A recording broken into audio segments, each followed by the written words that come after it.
Ok, alors déjà, bienvenue dans la formation. Je me présente, moi je m'appelle Damien et je suis ce qu'on appelle un couteau suisse de l'audiovisuel. En gros, qu'est-ce que c'est un couteau suisse de l'audiovisuel? C'est quelqu'un qui touche un petit peu à tout. J'ai pu faire du mixage son, des SFX, de la réal, j'ai filmé pour l'armée par exemple, j'ai fait de la photo. Mais ce qui vous intéresse principalement ici, je pense, c'est le fait que je fais du montage et que je vis du montage vidéo. Ok, alors pourquoi s'organiser? L'organisation, je le mets en premier parce que c'est vraiment le plus important pour devenir pro, pour vivre du montage, mais vraiment pour pas passer pour un con. Alors pourquoi c'est très important? C'est très important parce que pas s'organiser, ça va avoir plusieurs impacts, que ce soit pour vous, vos montages, vos clients, pour tout en général. Déjà, si vous avez beaucoup de projets, vous allez vous perdre dans vos projets. Vous allez même peut-être oublier des projets, parce que oui, recevoir un message d'un client en me disant ouais, t'es où frérot, où est mon projet? Voilà, ça fait pas plaisir et croyez-moi, ça peut arriver, hein, si vous avez vraiment beaucoup de projets en même temps.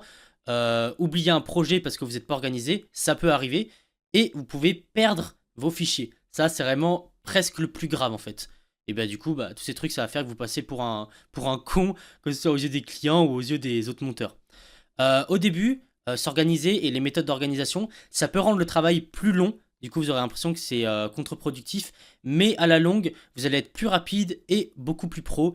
Et surtout, bah, vous allez plus jamais vous perdre dans vos projets. Du coup, bah, c'est parti, organisation. Ok, donc là, je vais vous présenter ce que j'ai appelé le créateur de projet automatique. C'est un objet révolutionnaire. Enfin, c'est pas un objet, une sorte de mini logiciel que j'ai codé avec ChatGPT, parce que bah, je suis pas dev.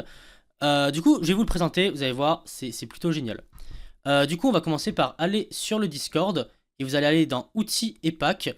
Et tout en bas, il y a le créateur de projet automatique. Donc, on va cliquer, hop là, visiter, tac, télécharger, télécharger. Puis nous, du coup, on va le mettre sur le bureau. Ça va être beaucoup plus pratique. Tac, bureau, ici. Ok. Donc maintenant que le créateur est sur le projet, et sur le bureau, pardon, je vais vous le présenter. Ce créateur, il permet de créer des fichiers automatiquement, donc des sous-dossiers, des dossiers et des sous-dossiers pour vos projets de montage. Donc bien sûr, mettez pas vos projets sur votre bureau. Moi, c'est sur mon disque dur, donc je vais créer un dossier qu'on va appeler, on va l'appeler formation, allez. Non, on va l'appeler montage pro, comme ça on va garder le même dossier pour toute la formation. Tac, et je vais le glisser dedans. Ok, on ouvre et vous double-cliquez sur le projet .bat. Vu que c'est la première fois que vous l'ouvrez, ça le mettra uniquement la première fois, il va vous demander d'accepter d'exécuter. Donc souvent ça met une page orange, moi ça me met une page blanche, mais c'est pareil, donc vous exécutez. Ok, ça va vous ouvrir un invite de commande qui va vous demander entrer le nom du projet. Du coup, bah, vous l'entrez, donc on va mettre formation. Ok, une fois que vous appuyez sur entrée, ce qui va se passer, c'est qu'il va y avoir du coup un dossier qui va se créer automatiquement, du coup ici. Tac, je vais passer en loom, ce sera beaucoup plus pratique pour vous. Donc ça crée le dossier automatique et c'est le dossier formation. On clique dessus et dedans il y a tout un tas de trucs qui vont vous permettre d'être ultra efficace et pas perdre vos dossiers. Parce que comment fonctionne un logiciel de montage? Les logiciels de montage, ils font les liens entre les vidéos, photos, etc. que vous mettez dans la timeline et où ils se situent sur votre disque dur. Sauf que s'il advient que vous devez changer de disque dur, que vous devez envoyer le projet à quelqu'un, que vous supprimez vos téléchargements, parce que bah, moi je supprime régulièrement mes téléchargements, vous allez perdre ces fichiers et vous allez avoir les fameux lost media. Et du coup, bah, autant mettre tout là-dedans.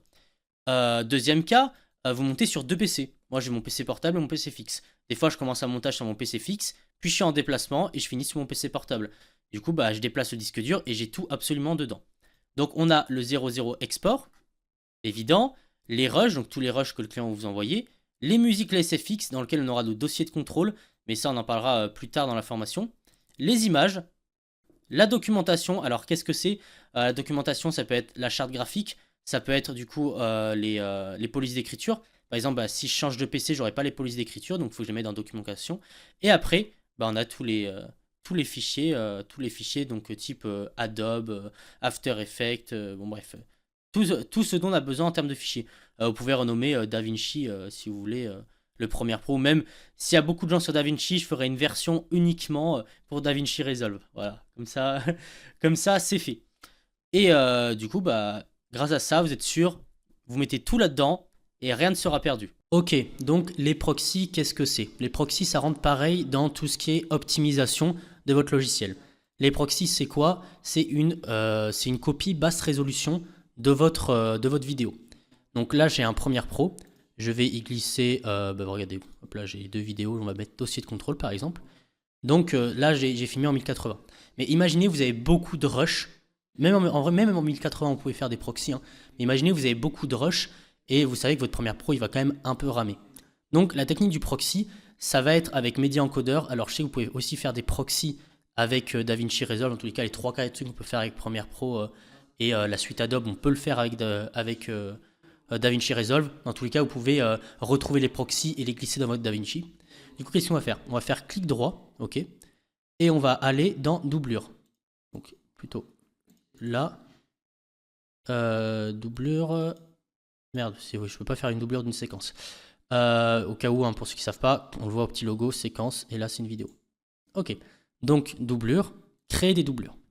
Là on va devoir choisir ce qu'on veut, proxy H264 MP4, 1/2, on peut mettre 1/4. En gros, ça va être ça va être divisé. Intégral, ça va garder la même qualité, 1/2 divisé par 2, 1/4. Bon, voilà. On peut même faire personnaliser pour mettre le format qu'on veut.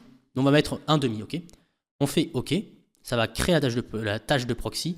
Et automatiquement, sur Media Encoder, ça va créer le proxy. Donc ça va faire un rendu, là il prend 1 minute. Du coup, Media Encoder, ce qu'il va faire, c'est qu'il va créer un dossier proxy dans votre dossier de projet, parce que tout se fait toujours dans les dossiers de projet, comme je l'ai dit la dernière fois avec le créateur de dossier automatique, c'est on garde tout dans les projets, au cas où vraiment c'est ultra important, même pour l'optimisation. Donc il va créer automatiquement la deuxième vidéo, c'est pour ça que vous pouvez aussi l'utiliser sur DaVinci. Et du coup, cette vidéo basse résolution. Et sur Premiere Pro, du coup, vous pourrez switcher par contre automatiquement sur basse et haute résolution. À savoir aussi, vous montez en basse résolution, mais quand vous ferez votre export, Premiere Pro va automatiquement utiliser les fichiers haute résolution. Alors vraiment, vous ne pouvez pas imaginer à quel point ça optimise. J'ai déjà monté des vidéos où il y avait 4-5 caméras en même temps, tout en 4K, et il faut vraiment que ce soit optimisé. Donc là, vous allez sur le Premiere Pro, et là, comme vous le voyez, à ce petit logo-là, c'est pas encore avec les proxys. Et vous avez juste à cliquer là-dessus, activer, désactiver les copies allégées, et hop là c'est activé. Donc on ne voit pas énormément, hein, on voit pas énormément la différence. Là on peut quand même un petit peu le voir, mais cette petite différence-là va faire que ça va être ultra optimisé. Pareil, vous pouvez mettre 1/4 là pour quand vous faites play, tendance à crash, parce que vous n'avez pas besoin d'une meilleure qualité possible quand vous faites du montage. Donc voilà, ça c'est encore un truc qui va optimiser à fond vos montages. Ok, alors c'est parti pour la partie montage.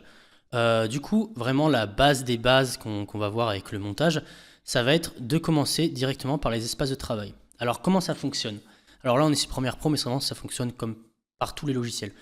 En gros, Premiere Pro c'est un peu comme des blocs. Les blocs, vous pouvez les déplacer. Par exemple, si je laisse cliquer sur propriété, je peux le mettre ici. Alors qu'est-ce que c'est les espaces de travail? Vous allez dans fenêtre, espace de travail. Moi, vous voyez que j'en ai déjà. Ce que vous pouvez faire, moi, c'est des espaces de travail double écran. Donc là, je ne suis pas chez moi, donc j'ai qu'un seul écran. Mais moi, ce que je vous conseille, et vraiment ça aide beaucoup, c'est faire des espaces de travail personnalisés. C'est-à-dire que moi, si je vais dans cet espace de travail-là, bon, là, j'ai qu'un seul écran, donc ça va pas marcher.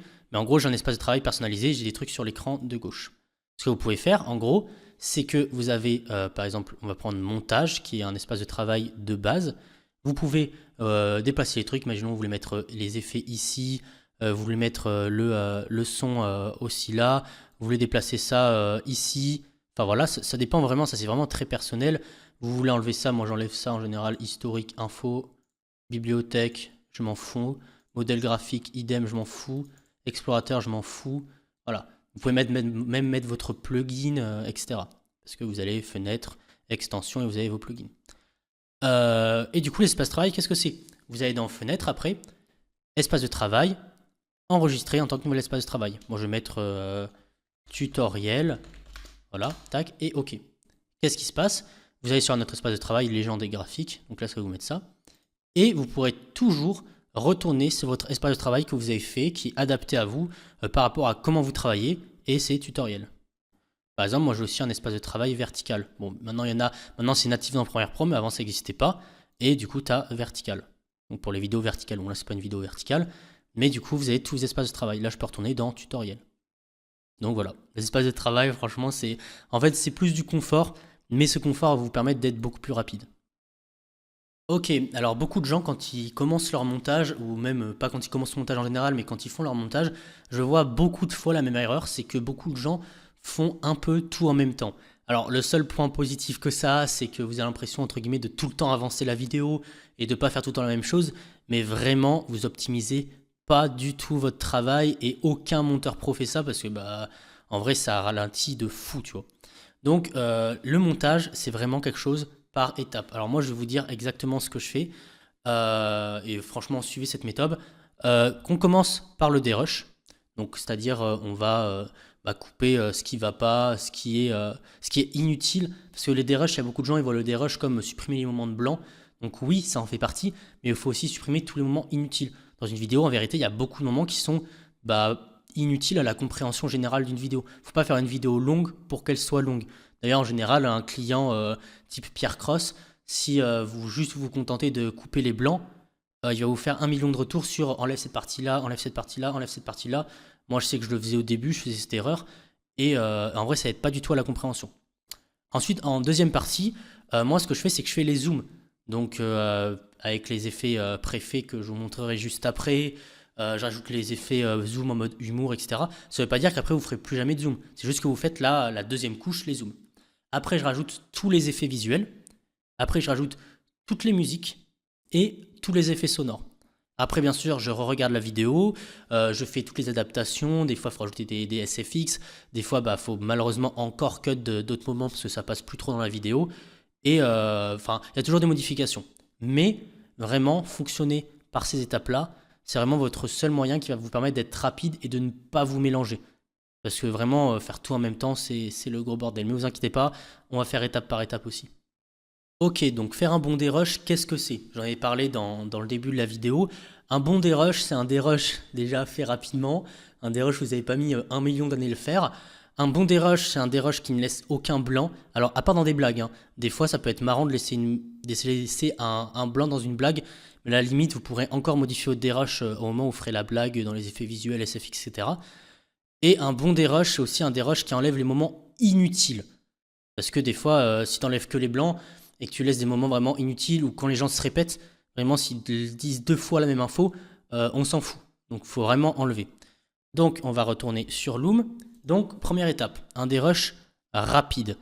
Bon là c'est moi, donc je vais vous mentir, je ne dérusherai pas la formation. Mais un dérush rapide, qu'est-ce que c'est? On va utiliser les raccourcis clavier, par exemple. Et on va utiliser la bande son. Là on le voit, c'est une respiration. En tous les cas, on le voit la bande son, c'est une respiration. Donc on fait ça, tac, S, D. Le dérush, il doit être rapide, c'est-à-dire que je vois un blanc, je fais ça. Ok, donc là on a un autre blanc, tac, tac. Mais souvent la tac, tac, donc, tac, tac. Voilà, ok. Le dérush, il doit vraiment être rapide. Donc on enlève tous les blancs, on réécoute, hein. Là moi je réécoute pas. Beaucoup de gens sur leur logiciel de montage, surtout Premiere Pro, a tendance à crash. Mais souvent la raison c'est de votre faute. Donc voilà, votre faute. Donc voilà. Par exemple ça on peut considérer que c'est inutile. Faute. Donc voilà, on va voir. Donc soit j'enlève le donc soit j'enlève voilà. On va voilà, en plus je bégaye. On va voir. Donc on va voir. Alors il peut aussi arriver que le son il saute. Donc ça fasse un effet léger saut. Vous avez juste à cliquer ici et hop là. Et si dans votre dérush vous voulez pas vous perdre dans des zones, etc., on va dire là c'est chapitre 1, là c'est chapitre 2, vous faites clic droit, libeller et vous changez la couleur. Voilà, ça peut aider tout. Donc deuxième point, il faut être rapide. Premier point, il faut être rapide. Deuxième point, il faut enlever l'inutile, etc., etc. Donc soyez rapide dans vos dérushs, mais faites-le quand même intelligemment. Ok, donc les effets préfaits, qu'est-ce que c'est? Les effets préfaits, ce sera dans votre panneau effets. C'est tous les effets que vous aurez fait vous-même ou même téléchargés sur Internet. Il y a plein de gens qui donnent des effets préfaits, que ce soit gratuits ou payants. Et ça va vous permettre de faire des effets automatiques. Mais je vais vous montrer comment on construit un effet préfet. Ok, donc on est sur Premiere Pro et on est parti de notre dérush. Disons que ici, je veux rajouter un zoom ou un stomp zoom. Donc là, j'ai les effets que j'ai mis ici, mais je vais les remettre ici parce que je n'ai pas l'habitude que ce soit là. Donc par exemple, moi si je tape zoom, je sais que j'ai des effets préfets, que ce soit pour des clients, là c'est Tourist World. Quand j'ai un client que je sais que j'ai bossé longtemps avec lui, je fais ses propres effets préfets. Ok. Donc là par exemple c'était avec Pierre Cross, donc Pierre Cross 2. Là c'était encore d'autres personnes, etc., etc. Donc on a plein de zooms préfets. Mais comment on fait exactement? Donc on va cliquer ici pour aller dans les effets. Et imaginons que je veux un effet préfet de zoom, juste de zoom 110. Ok. Ça, c'est l'effet préfet de zoom. C'est l'effet de la raison, c'est de votre faute. Donc là, ça zoom. Là, je vais en créer un effet préfet. Donc je vais faire clic ici sur trajectoire, enregistrer préconfiguration. Je vais mettre zoom 110-tuto. Et là, j'ai un choix. Échelle, ancrage, point d'entrée, ancrage, point sortie. Échelle, qu'est-ce que ça va faire? Si votre vidéo prend 15 secondes, le zoom va durer 15 secondes. Là, par exemple, le zoom, il dure 10 secondes. Si je mets ancrage au point d'entrée, quoi qu'il arrive, le zoom fera toujours 10 secondes. Donc si la vidéo fait 15 secondes, ça zoomera sur 10 secondes. Alors que si je mets échelle, donc comme je l'ai dit précédemment, ça zoomera sur 15 secondes. Ça va adapter. Par contre, ça fera toujours 110. Pour un zoom, moi, je conseille de prendre échelle. Parce que le but, c'est de zoomer 110, pas de zoomer 10 secondes. Et si je vais dans préfet et que je mets zoom 110, tac, tuto, il sera juste ici. Et j'aurai juste à glisser par exemple le prochain. Donc on va voir. Voilà. Pareil, si je veux faire un zoom stomp, donc comme je vous l'ai montré, 4, 5, hop là, je joue sur les courbes et je vais pouvoir zoomer d'un coup. Vous voyez? Donc c'est pareil. Enregistrer préconfiguration, zoom stomp 110, sauf que là, cette fois, je vais ancrer au point d'entrée. Parce que si j'ancre pas au point d'entrée, cette longueur, ça va s'adapter au temps de la vidéo. Donc si tu fais un zoom stomp sur une vidéo longue, il sera très très léger et ça va être dégueulasse. Pareil, ok, on va le retrouver directement ici. Et vu que c'est un point d'entrée, je peux le mettre ici. Zoom stomp 110. Ok, donc, et le zoom se fait automatiquement. Ok, donc l'art de faire les zooms. J'en ai parlé juste avant, mais en gros, ce que j'appelle l'art de faire des zooms, c'est l'art de savoir quand zoomer, comment zoomer, etc. Donc pour les zooms, on va prendre l'exemple de l'intro. Enfin, j'ai monté toute la vidéo, mais l'intro de la vidéo que j'ai faite pour Logan. Donc on va regarder et on va, hop là, on va regarder ensemble. Donc bien sûr, comme d'hab, hein, j'active les proxys, tac, et en intégrale, je vais mettre un demi. Ok, donc je vais vous montrer. Bienvenue dans Qui créera la meilleure théorie du complot. J'ai vraiment compris là. Ok, donc on enchaîne directement. On a deux vocales. De beaucoup. De beaucoup, ouais, bon, compris. Allez. Ça, c'est des sujets et ça, c'est des lieux ou situations. Chacun, en gros, moi, je vais piocher un sujet et un lieu ou une situation. Ok, donc comment j'ai fait? Déjà, on a commencé par un dézoom que moi j'appelle flash. Donc en gros, j'ai fait des effets préfets. J'ai fait un dézoom. Hop là, attendez, c'est pas là. Ok. J'ai fait un dézoom flash, donc c'est-à-dire que j'ai dézoomé à fond de 221 à 0, ok. Et j'ai activé ce qu'on appelle l'angle d'obturateur, ce qui va faire qu'il va y avoir un effet de flou sur les côtés. Derrière, j'ai mis un effet préfet que j'ai aussi du pack NXB, pardon, et c'est un luminosité contraste, pardon. Donc c'est pareil, ça augmente à fond le temps de quelques secondes. Et un effet de shake. Et ces trois effets-là, tout simplement, je les ai, tac, j'ai fait CTRL, hop là, et j'ai fait un effet préfet qui a rassemblé tous ces effets. Donc quand je glisse cet effet, automatiquement, ça fait ça. Donc je commence là-dessus, tac, un dézoom. Après, c'est de l'After Effects, hein, vous l'avez vu. Et après, je fais des zooms, pareil. C'est des zooms préfets aussi. Mais c'est des zooms préfets exprès pour la vidéo, parce que un zoom n'est pas toujours droit. Mais vous le remarquerez à chaque fois, c'est les courbes d'effets. Pareil, en plein milieu, ils discutent. En gros, moi, je vais piocher un sujet et un lieu ou une situation. Et je vais devoir faire... Et en fait, pour appuyer ce qu'il dit, on va zoomer vers la personne pour montrer l'importance de ce qui se passe. Et c'est là vraiment l'art de faire les zooms. En fait, faire un zoom, et ça c'est une erreur que je vois énormément, c'est pas juste zoomer dans l'image, puis redézoomer, puis rezoomer, puis tout d'un coup envoyer un stomp. Puis en fait, il faut qu'il y ait une vraie raison pour laquelle vous envoyez un truc. Quand il dit un truc important, quand c'est impactant, là vous envoyez un stomp. Alors faut pas tout le temps le faire, là c'est du divertissement, c'est à fond, tu vois. Mais il faut vraiment qu'ils disent un truc important. Et je vois beaucoup de gens, ils font du zoom, stomp et tout. Moi souvent ce que je fais, c'est que je fais un zoom 100, 110, ok. Un stomp qui va jusqu'à 120. Ensuite je monte à 130, ok. Je redescends à 120 avec un dézoom jusqu'à 110. Et ensuite, je redescends à 0. Et du coup, ça fait un effet de zoom, stomp, cut zoom, on redézoome, tac, on revient normal. Alors faut pas faire un cycle non plus, sinon ça devient redondant. Et par exemple, ça c'est une bonne manière de zoomer et de revenir à un 110. Après, vous pouvez zoomer stomp, et quand il y a un changement de cam, automatiquement ça revient à 110. Donc là on est à 100, on est à 110, on va dire. On a un changement de cam et on revient à 110. En fait, faut pas, c'est pas de l'aléatoire, c'est pas juste on zoome, on dézoome, on zoome, on dézoome. C'est vraiment, on vient appliquer des stomp zoom là où il faut pour appuyer un propos, et on va zoomer là où il faut. Et c'est une erreur que je vois beaucoup. Je l'ai dit précédemment, mais c'est comme beaucoup d'effets. Il y a beaucoup de monteurs, ils alignent les effets, ils font même des effets que je sais pas faire, hein, on va pas se mentir, mais ils les mettent jamais au bon moment. C'est toujours, on a un zoom stomp d'un coup qui arrive, vous ne savez pas vraiment pourquoi. Et en fait, l'œil humain va le remarquer, parce que c'est hyper bizarre de mettre un stomp zoom alors qu'il n'y a pas vraiment d'intérêt, parce qu'à part que genre, il n'y a aucun point à appuyer. Donc vraiment, l'art de faire les zooms, c'est vraiment analyser les moments où il y a un truc important. Par exemple, cette phrase, tu peux mettre un stomp zoom sur analyser moment important, parce qu'il faut analyser sur un moment important. Et là, on a 3 stomp zooms et on va arriver sur des zooms vraiment efficaces, pas des zooms automatiques qui servent à rien. Du coup, voilà, l'art de faire les zooms. Ok, donc là, on attaque la partie comment ne pas crash, parce que j'ai vu que beaucoup de gens sur leur logiciel de montage, surtout Premiere Pro, avaient tendance à crash, mais souvent la raison, c'est de votre faute. Donc voilà, on va voir comment ne pas crash. Du coup, là, on va commencer par les dossiers de contrôle. Alors, c'est du Premiere Pro, mais ça aide sur DaVinci, etc. Enfin, ça marche sur tous les logiciels. Du coup, tac, on va retourner en Loom. Hop là. Donc, vous aurez besoin de Adobe Media Encoder. Donc, Adobe Media Encoder, c'est le logiciel qui permet justement d'encoder un peu tout. Donc, c'est là qu'on va faire les dossiers de contrôle, c'est là qu'on va faire par exemple les exports, etc. Et du coup, on va aller dans dossier de contrôle. Bon. On va retourner sur notre partie montage pro qu'on avait ouvert tout à l'heure. On va refaire le créateur de projet. Ok, on va regarder, on a exécuté, tac. Et on va créer le projet optimisation. Voilà. Optimisation. Tac. Donc, les dossiers vont se créer et on a téléchargé un bruitdep.mp3. Mais il faut savoir un truc. Premiere Pro, il déteste avoir plein d'extensions de fichiers différents.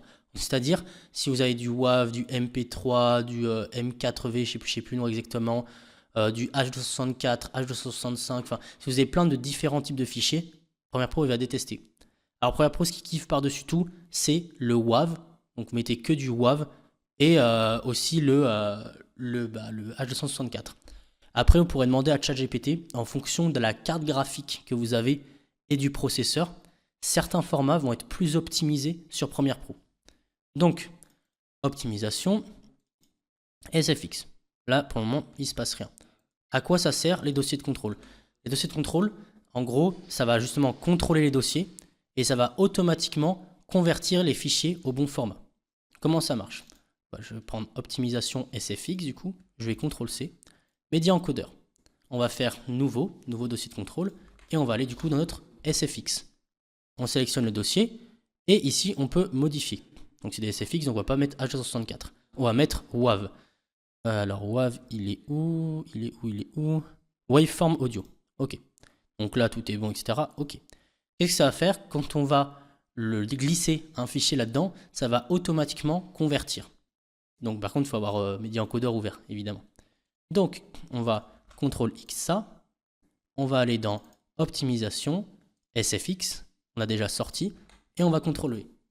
Et là, automatiquement, notre Media Encoder va détecter qu'il y a un fichier et va automatiquement le convertir. Voilà. Et comme vous l'avez vu, automatiquement, ça se convertit en WAV. Donc, qu'est-ce qui s'est passé? Tac. Ça l'a automatiquement créé un dossier source. Donc on va retrouver le fichier .mp3 parce que ça ne supprime pas évidemment. Et on va trouver la sortie bruitp.wav. Et du coup, vous pouvez faire exactement pareil. Par exemple, pour les rushs, vous sélectionnez dossier rush.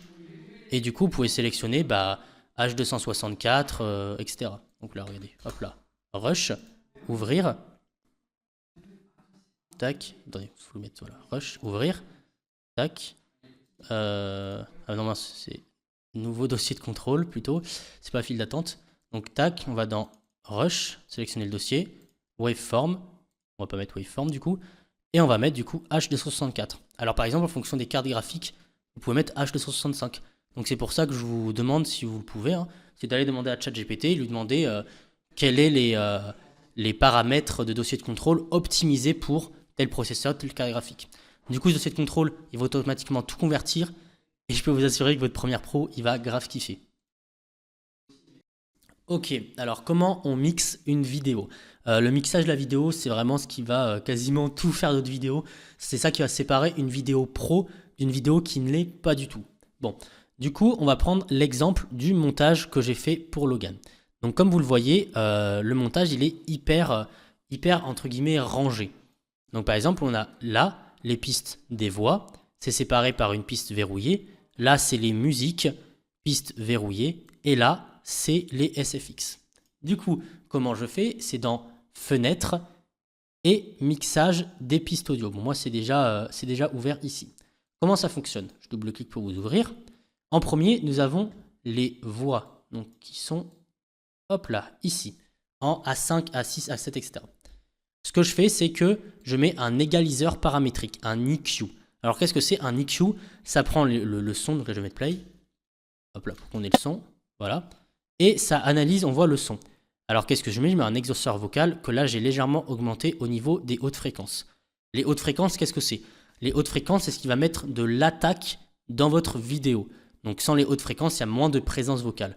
Et les basses fréquences, en général, elles sont inutiles au niveau de la voix. Donc, je les enlève carrément et j'augmente légèrement au niveau de 110. Mais ça, c'est dans l'exhausteur vocal automatique. Ensuite, j'ai juste à glisser comme ça pour l'appliquer à toutes les pistes, sauf que celle-là, je ne l'ai pas mise. Et après, j'ajoute une dynamique avec un limiteur pour mettre -7. Comme on rajoute un effet, ici, amplitude compression, dynamique. Pareil, par exemple, pour une voix off, ça peut être bien de mettre une dynamique avec un autogate. L'autogate, qu'est-ce qu'il fait? Ça fait que quand vous ne parlez pas, ça enlève le son. Par contre, il faut adapter en fonction de votre micro. Là, je ne l'ai pas mis parce que ce n'est pas nécessaire. Après, pour les musiques, qu'est-ce que j'applique? Les musiques, déjà, je les mets en moyenne à -20 décibels. Et j'applique un égaliseur paramétrique que je mets comme ça. Donc, c'est le par défaut et les 3 du milieu, je les baisse. Alors, qu'est-ce que c'est et pourquoi je baisse les 3 du milieu? Les 3 du milieu, c'est là où on a les présences vocales, où on a la voix. Et ça permet en gros de faire en sorte que la musique soit assez forte pour qu'on l'entende bien, sans qu'elle passe par-dessus la voix, car on a baissé les zones où il y a la voix. Voilà, je remets play. Donc là, c'est les zones où il y a la voix, où il y a la présence vocale. Du coup, on le baisse et automatiquement, la présence vocale, elle fera plus d'effet. Ça marche très bien, par exemple, dans les montages avec voix off, de mettre la musique assez forte, de mettre un bon mixage au niveau de la voix et de bien baisser les zones avec l'égaliseur où il y a la voix. Comme ça, on entend bien la musique et la voix. Des fois, ça marche aussi de le mettre avec la SFX. Moi, je ne l'ai pas mis, je me suis contenté de les mettre tous à -10. Et on a le mastering, donc la piste master, donc là, ça s'appelle mixage. C'est là où on a en gros le mélange de toutes les voix. Et ici, j'ai mis une dynamique pour en gros compresser. Donc ça marche aussi avec un compresseur. Moi, j'ai mis une dynamique à -2 décibels. Donc, qu'est-ce qui se passe? Automatiquement, dans le projet, on a tout de rangé et toutes les pistes sont automatiquement mixées. En gros, vous ne mixez pas unitairement avec le effet. C'est directement là-dedans. Et quand vous glissez, en gros, vu que c'est la piste qui est mixée, ça mixe tous les trucs qui sont dedans.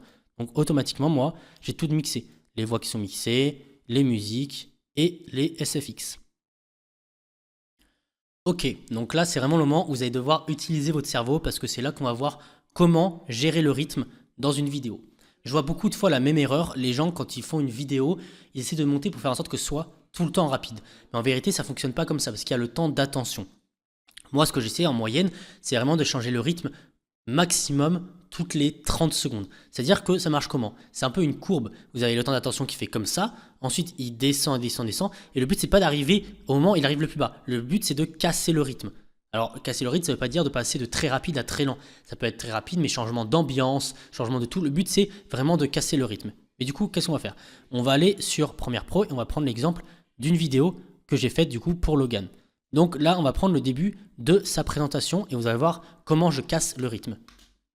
Bon, écoutez, je vous rappelle, j'ai eu les Schtroumpfs et les sites de rencontres. Le monde s'apprête à être en extinction. Je ne sais pas parler français, mais c'est pas grave. L'heure est très grave. Les Schtroumpfs reprennent le pouvoir sur le monde avec les sites de rencontres. C'est quoi weed? Je crois que c'est un site de rencontre, je crois. Je crois que c'est un site de rencontre. On se concentre. Okay. C'est très sérieux. Les sites de rencontres n'ont jamais été... Ok, donc là, comme vous voyez, j'ai cassé 2 fois le rythme en 1 minute. Comment j'ai fait? Là, on est sur un temps entre guillemets sérieux et il se loupe un endroit. Du coup, j'ai fait un crash de la musique. Je vous expliquerai dans une autre vidéo comment on le fait. Et derrière, je mets une autre musique plus drôle avec un mème, comme je vous ai montré tout à l'heure, donc le mème avec la reverb. Regardez. Site de rencontre. C'est quoi weed? Je crois que c'est un site de rencontre. Voilà. Donc là, j'ai cassé le rythme. Et en fait, vraiment, dans vos vidéos, c'est vraiment ce qu'il faut aller chercher. Casser le rythme, pas constamment, mais assez régulièrement pour pas que les gens s'ennuient. Parce qu'en fait, c'est pas faire une vidéo ultra rapide, ultra zoomée tout le temps pendant 5 minutes que les gens vont pas s'ennuyer. Parce qu'en fait, les gens vont tout simplement décrocher. Par exemple, deuxième truc, on a ce qui s'appelle, entre guillemets, ça se fait beaucoup au cinéma quand on suit 2 histoires en même temps. Là, par exemple, on va suivre l'histoire de Logan et de moi. Logan sera en train d'écrire le scénario de son script et moi en train d'attendre. Et c'est 2 moments très différents. Donc regardez comment je fonctionne le rythme. Ok, mais qu'est-ce que je peux faire du coup ici? Attends, théorie du complot du coup. C'est les Schtroumpfs qui ont inventé les sites de rencontre. Couleur, je vais mettre bleu pour les Schtroumpfs et rose pour les sites de rencontre. On commence à se faire chier là un peu. Hein. Maintenant, sur le point de vue de Logan. Les Schtroumpfs ont... Vous voyez, donc là, ça change 2 fois de rythme très rapidement. Là, on commence sur un rythme avec une musique sérieuse, un boom impact, et ici, le timer qui fait... et ça met une ambiance vraiment sérieuse en mode on est chronométré. Là, ça repasse sur une musique drôle, on coupe vraiment, on cut, tu vois, il n'y a même pas de transition audio. C'est on cut, donc là, je vais venir l'audio avant, parce que j'ai les stems des musiques, mais je vous expliquerai pourquoi c'est game changer d'utiliser les stems. C'est vraiment une technique, personne n'en parle, mais vraiment tous les plus gros monteurs, ils montent avec les stems. Et là, pareil, musique drôle. La musique d'après, elle commence par un riser, donc j'ai un stem de riser de la musique, et ça monte avec le riser. Un riser, c'est un truc qui fait... Voilà, qui va monter la tension, et on se re-switch sur une musique sérieuse. Donc là, on a 2 cassements de rythme qui permettent vraiment de changer l'ambiance, et vraiment fonctionner, mais sur toutes les vidéos, avec des cassements de rythme. J'ai déjà bossé dans le documentaire, j'ai déjà monté un documentaire pour l'armée de terre, et pareil, il y a des changements de rythme. Sur les moments sérieux, à des moments plus de combat, où il y a des moments où ça envoie beaucoup plus. Le rythme, il se casse. Donc forcément, beaucoup moins dans du divertissement. Divertissement, vraiment, moi, je cherchais vraiment 30 secondes maximum, tu vois, où il y a les changements de rythme. Et on le voit typiquement dans la vidéo. On a une musique là, une là, une là, une là, etc., etc. Les musiques s'enchaînent. Et la SFX, c'est pareil. C'est gérer le rythme, ça va avec les SFX. Il n'y a aucun moment où il y a des moments ultra longs sans SFX. Il y a toujours plus ou moins des SFX tout le long de la vidéo. Parce que les SFX, vraiment, c'est un truc qui va booster à fond vos vidéos. Vous enlevez tous les SFX d'une vidéo, vous aurez à avoir le montage que vous voulez, un montage dynamique avec des effets de malade. S'il n'y a pas les effets sonores qui suivent, personne ne regardera votre vidéo en entier. Parce que c'est ce qui rajoute la plus-value de la vidéo. Les changements de musique, les changements de rythme et surtout les effets sonores. Donc vraiment, soyez ultra créatifs là-dessus. Ok, donc vous avez fini votre montage vidéo, vous avez fait l'export, etc. pour votre client et vous allez lui envoyer du coup la V1 de la vidéo pour qu'il vous fasse les retours. Et bien vous savez quoi, si vous le faites un WeTransfer ou autre, vous faites une grosse erreur et je vais vous expliquer pourquoi. En fait, cette grosse erreur, c'est pas une grosse erreur non plus horrible, c'est que les retours vont être chiants à faire pour votre client. Du coup, je vais vous donner une astuce, entre guillemets, un site que moi j'utilise qui est vraiment exceptionnel. Tu vas gagner des... Hop là. Du coup, on va repasser en mode Loom et je vais vous montrer ce site. Alors ce site, ça s'appelle frame.io et il est juste ici. Frame.io, qu'est-ce que c'est? C'est un logiciel qui va vous permettre de faire des retours et ce logiciel est 100% gratuit. Par exemple, là, on a la vidéo de Logan que j'ai faite. Il n'a pas encore fait les retours, mais je lui ai envoyé la vidéo. Lui, qu'est-ce qu'il a? Vous faites clic droit, create share link, etc. Et lui, il verra ça. Ok. Lui, il va regarder la vidéo. Donc, il va faire ce retour. Disons que là, il n'aime pas. Il va dire mets un crash zoom, entre guillemets. Donc, ici, il va voir ça. Il va dire oh putain. Ah, les gars, c'est tellement long, carrément, j'ai oublié. Ok, il va dire putain, là, j'aimerais bien un crash zoom. Il va mettre mais un crash zoom. Donc, je vais mettre tuto parce que sinon. Tuto formation, parce que sinon il va se demander pourquoi je mets ça. Ok, donc il va mettre ça. Et du coup, vous aurez ça et le timecode. Donc en plus de passer pour plus professionnel, ce qui va se dire, ok, le mec sait comment gérer des retours, c'est plus facile pour moi. Toi, tu auras directement les timecodes. Alors attention, les retours, j'ai déjà vu cette erreur, les retours se montent de la fin de la vidéo jusqu'à l'avant. Parce que si vous déplacez des choses, automatiquement, bah, ça va déplacer la vidéo et le 1 minute 47, il sera plus à 1 minute 47. Ce que vous pouvez faire exactement aussi, c'est exporter les commentaires. Donc, FCP, Media Composer, Premiere Pro ou DaVinci Resolve. Donc, par exemple, vous téléchargez le XML et vous pourrez ouvrir en important le dossier XML comme une vidéo et ça vous mettra automatiquement des points sur votre vidéo et vous verrez automatiquement les trucs. Par exemple, regardez, hop là. Mon XML il a dû se mettre dans les téléchargements, je vais vérifier quand même. Tac. Où est-ce qu'il s'est mis? Ok, il s'est mis ici. Tac. Je vais faire importer. Si j'y arrive, hop là. Fichier. Importer. Je passe jamais par là. Importer. Tac, hop là. Fichier XML. Donc là, ça s'ouvre. Et automatiquement, du coup, marqueur ColorMate. Vous pouvez le mettre tout en haut. Attendez, hop là. Ça vous crée un truc, donc vous mettez marqueur ColorMate, on va dire vous le mettez là, et automatiquement, le truc que j'ai mis là, vous le voyez, il est juste ici. Le marqueur, vraiment, il est juste là. Vous pouvez double-cliquer dessus, tac, pardon. Et genre, en regardant sur le marqueur, vous voyez, Damien Sélas a mis un marqueur, et vous verrez, bah, automatiquement, bah, il faut faire ça, il faut faire ça, il faut faire ça, etc. Et ça va faire que vous êtes 2 fois plus rapide sur vos retours, quoi. Et moi, enfin, personnellement, je n'utilise pas les marqueurs. Moi, directement, je regarde en Premiere Pro. Je fais ici, CTRL-C. Putain, je vous montre même pas. Moi, je regarde pas les marqueurs. Du coup, je vais, hop là, double-clic, CTRL-C. Je trouve que c'est plus rapide quand même. CTRL-V, hop là, et ça met automatiquement dans le truc. Et j'ai juste à retoucher directement. Donc vraiment, c'est 2 fois, 3 fois, 8 fois, 15 fois plus rapide. Ok, alors qu'est-ce que c'est les raccourcis clavier? C'est vraiment le truc qui va vous faire gagner un temps monstre parce que c'est un truc qui va presque automatiser toutes les petites tâches. Alors attendez, on va se mettre en loom. Du coup, là par exemple, tac, OBS. Là par exemple, je suis sur le montage que j'ai fait à mon ami Logan et ce montage il m'a pris 3 jours de montage complet et je sais que sans les raccourcis clavier, j'aurais pris genre je pense 4 jours. Parce que à quoi ça sert les raccourcis clavier? Par exemple, quand tu fais ton montage, tu vas aller sélectionner, on va dire, outil sélection ou outil cutter. Et au lieu de faire ce chemin avec la souris, aller chercher outil cutter, tu vas directement faire au raccourci clavier. Bon, on va prendre un exemple plus, entre guillemets, concret. Je vais prendre cet instant-là de la vidéo. Tac, je vais copier-coller. Hop là. Et par exemple, imaginons que je veux faire le dérush. Donc dans le dérush, je vais regarder au niveau de la bande son. Là, je parle pas. Par exemple, avec les raccourcis clavier, au lieu de faire automatiquement tac, couper, etc. Moi, j'ai des raccourcis clavier. Par exemple, moi, j'ai QSDF et QSDF. Par exemple, Q, c'est l'outil sélection. Vous voyez, regardez, c'est VQRG. Z, c'est juste au-dessus au niveau de mon doigt, j'ai l'outil cutter. Mais par exemple, S, c'est séparé. Du coup, ce qui fait que quand je fais un dérush, au lieu de sélectionner les outils un par un, je fais automatiquement Q, du coup pour sélectionner, S, de S par exemple, D pour supprimer raccordé, vous voyez, ça accorde automatiquement.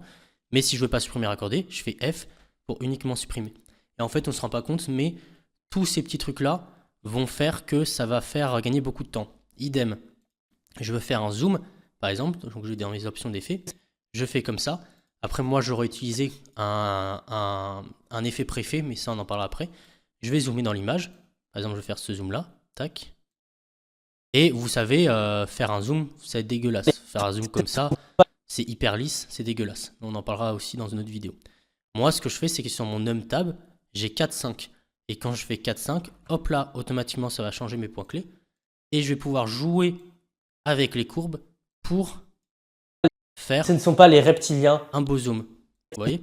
Sauf que si j'avais pas utilisé ça, je vais faire CTRL-Z, j'aurais dû automatiquement sélectionner interpolation temporelle, progressif, tac, interpolation temporelle, dégressif. En fait, c'est tous ces trucs-là qui vont vous permettre d'être 1000 fois plus rapide. Parce que chaque tâche, au lieu de prendre 1 seconde 5, vous allez prendre 0,5 secondes. Et en fait, multiplié par le nombre de fois, c'est-à-dire des milliers de fois que vous faites par montage, bah automatiquement c'est plus rapide. Alors où est-ce que vous allez trouver? C'est dans édition raccourci clavier. Et ici vous aurez tout là-dedans. Sachez que chaque truc qui est faisable sur Premiere Pro, chaque action a son raccourci clavier. Alors vous voyez, il y en a énormément. Mais du coup ici vous pouvez tout modifier. Vous pouvez aller chercher séparer. Alors c'est pas le nom exact, hein, mais par exemple outil cutter, voilà, vous pouvez le modifier comme ça. Moi j'ai mis CZ. Ok. Bien sûr, vous pouvez du coup les préconfigurations les exporter. Moi je vous mettrai sur mon Discord mes préconfigurations à moi, comme ça si vous voulez les utiliser dans les tutoriels, je dirai sur quoi j'appuie, donc vous pourrez utiliser mes préconfigs. Mais du coup, n'hésitez pas à fouiller là-dedans. C'est vraiment ça, avec tous les trucs que je vais vous dire après, qui va faire que vous allez mettre beaucoup moins de temps. Le but pour vous, ça va être d'automatiser au maximum ou de faire le plus vite possible les choses qui ne demandent pas de créativité. Vraiment, il faut que 80% de votre montage, vous le mettez dans la créativité et pas dans tout ce qui est dérush, etc. Donc, vraiment, raccourci clavier, allez-y à fond. Ok, donc faire les rendus de séquences imbriqués, qu'est-ce que c'est? Imbriquer une séquence dans Premiere Pro, pour ceux qui ne savent pas, c'est en gros créer une sous-séquence. Donc je vais imbriquer, hop là. Le problème, c'est que s'il y a un truc que Premiere Pro il déteste, c'est avoir du son imbriqué. Du coup, vous allez voir, je vais vous donner un effet gratuit que j'utilise. Du coup, je vais aller dans disque dur, tac, pack mem. Si vous voulez, d'ailleurs, je le mettrai sur le Discord, mon pack mem. C'est un pack avec plein de mèmes, ok? Donc souvent, c'est des phrases, des trucs comme ça. Là, par exemple, on va prendre ce mème-là. Je vais mettre un effet, c'est-à-dire souvent ce que je mets dans une phrase, dans une vidéo avec un effet, c'est que je vais mettre un effet de reverb. C'est la honte sur toi! Par exemple, elle dit c'est la honte sur toi. Ok. Moi, je vais rajouter une reverb derrière. Imaginons, je vais même vous montrer l'effet à fond, ça parle derrière, juste derrière. Ok. Et je vais mettre une reverb, mais pas qu'on voit derrière. Je vais faire ça. Mon raccourci, moi, c'est 0. Je vais mettre moins de 100 décibels. Et je vais rajouter une reverb sur les deux. Faire en sorte que cette reverb, elle tape sur tout le long. Sauf que là, vu que les trucs sont séparés, ça va pas marcher. Du coup, je vais faire clic droit, imbriquer, OK. Sauf que Premiere Pro, il déteste ça. Les imbrications de son, vraiment, il déteste ça, Premiere Pro. Du coup, ce que je vais faire, c'est que je vais faire un rendu de cette imbrication avant de rajouter l'effet de reverb. Donc moi, c'est le Fab Filter Pro R. OK. Mais il y a la version Premiere Pro, hein, c'est réverbération. Mais vous allez faire clic droit, et vous allez faire effectuer le rendu et remplacer. Et automatiquement, Premiere Pro, il va lancer le rendu et remplacer comme si c'était un fichier normal, .wav. Voilà, regardez, tac, juste aller là-dessus. Voilà, .wav, séquence imbriquée, extraction audio. Et du coup, vraiment, ça fait partie. En fait, ça s'appelle de l'hygiène de montage. C'est tous ces petits trucs qui vont faire que vous allez moins cracher. Juste à rajouter mon Pro R. C'est la honte sur toi! Et voilà, c'est fait. Vous allez beaucoup moins cracher. Et du coup, les séquences imbriquées, surtout pour le son, hein, ça marche pas avec les vidéos, mais rendu de séquences imbriquées.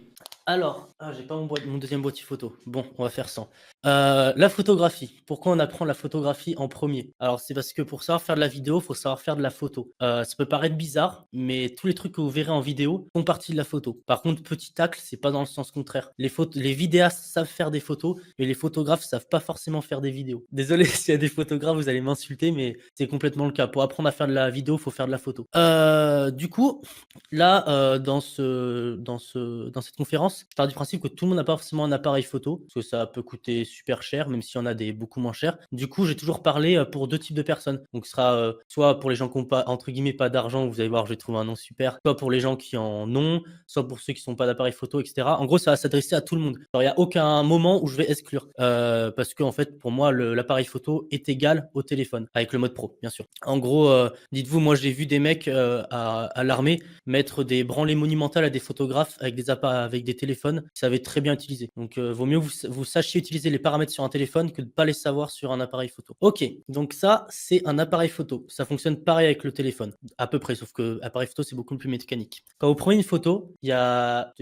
Ok, quand vous prenez une photo, donc là, c'est une bouteille d'eau, il y a de la lumière qui va se refléter dans ce que vous prenez en photo. Ensuite, ça va passer dans l'objectif et, du coup, l'objectif. Ensuite, ça va passer dans ce qui s'appelle le diaphragme, qui est juste ici. Ensuite, l'obturateur, et ça va rentrer dans le boîtier pour arriver jusqu'au capteur. Ne vous inquiétez pas, tout ça va être détaillé très rapidement. Et ces trois mots que vous voyez en rouge, ça compose quelque chose de très très important dans la photographie.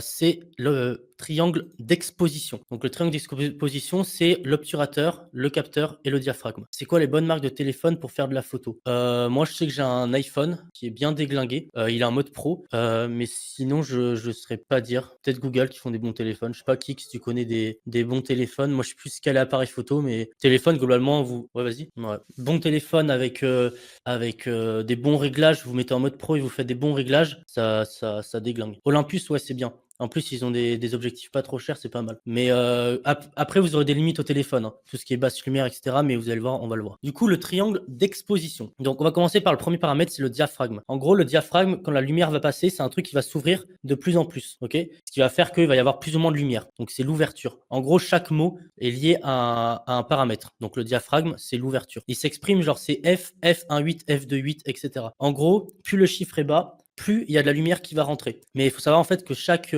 paramètre a ses défauts. Et du coup, on va voir en premier le défaut du diaphragme. Du coup, l'ouverture, son défaut, alors à la base c'est un défaut, mais je sais qu'il y a beaucoup de gens qui kiffent ça, c'est le flou d'arrière-plan. Donc on appelle ça le bokeh. Moi j'appelle ça le flou d'arrière-plan comme vous voulez. Et du coup, ça peut être bien pour certaines photos, ça peut être pas bien, ça dépend. Ça dépend ce que vous cherchez dans la photo. Mais si on veut de la lumière, il faut aller le chercher là-dessus. Attention, plus vous êtes ouvert en photographie, plus ça va être difficile du coup de faire le point, plus ça va être difficile d'avoir la personne nette, parce que plus il y aura de flou, plus la distance de mise au point, elle sera grande. En gros, on va dire qu'à f2.8, vous êtes comme ça, bah à f1.8, vous allez être comme ça. Voilà, parce que en fait, ça diminue tout et ça rajoute beaucoup de flou. Ça peut être stylé pour des photos artistiques, mais si vous faites de la photo sportive, par exemple, ça va être beaucoup plus compliqué de faire le point et de faire un point très très net. Par exemple, sur les téléphones, ça peut être un peu compliqué. Mais en général, les téléphones, ils n'ont pas trop de paramétrage en termes d'ouverture, tout simplement parce que bah, c'est mécanique. Ok, vous dites hein, si je vais trop vite, hein, parce que moi, du coup, ensuite, on va commencer par l'obturateur. L'obturateur, en gros, c'est un rideau, tout simplement. Le capteur, vous avez le capteur de l'appareil photo, l'obturateur, et quand vous prenez une photo, cet obturateur, c'est simplement qui s'ouvre, qui se ferme. Voilà. En général, c'est comme ça à peu près.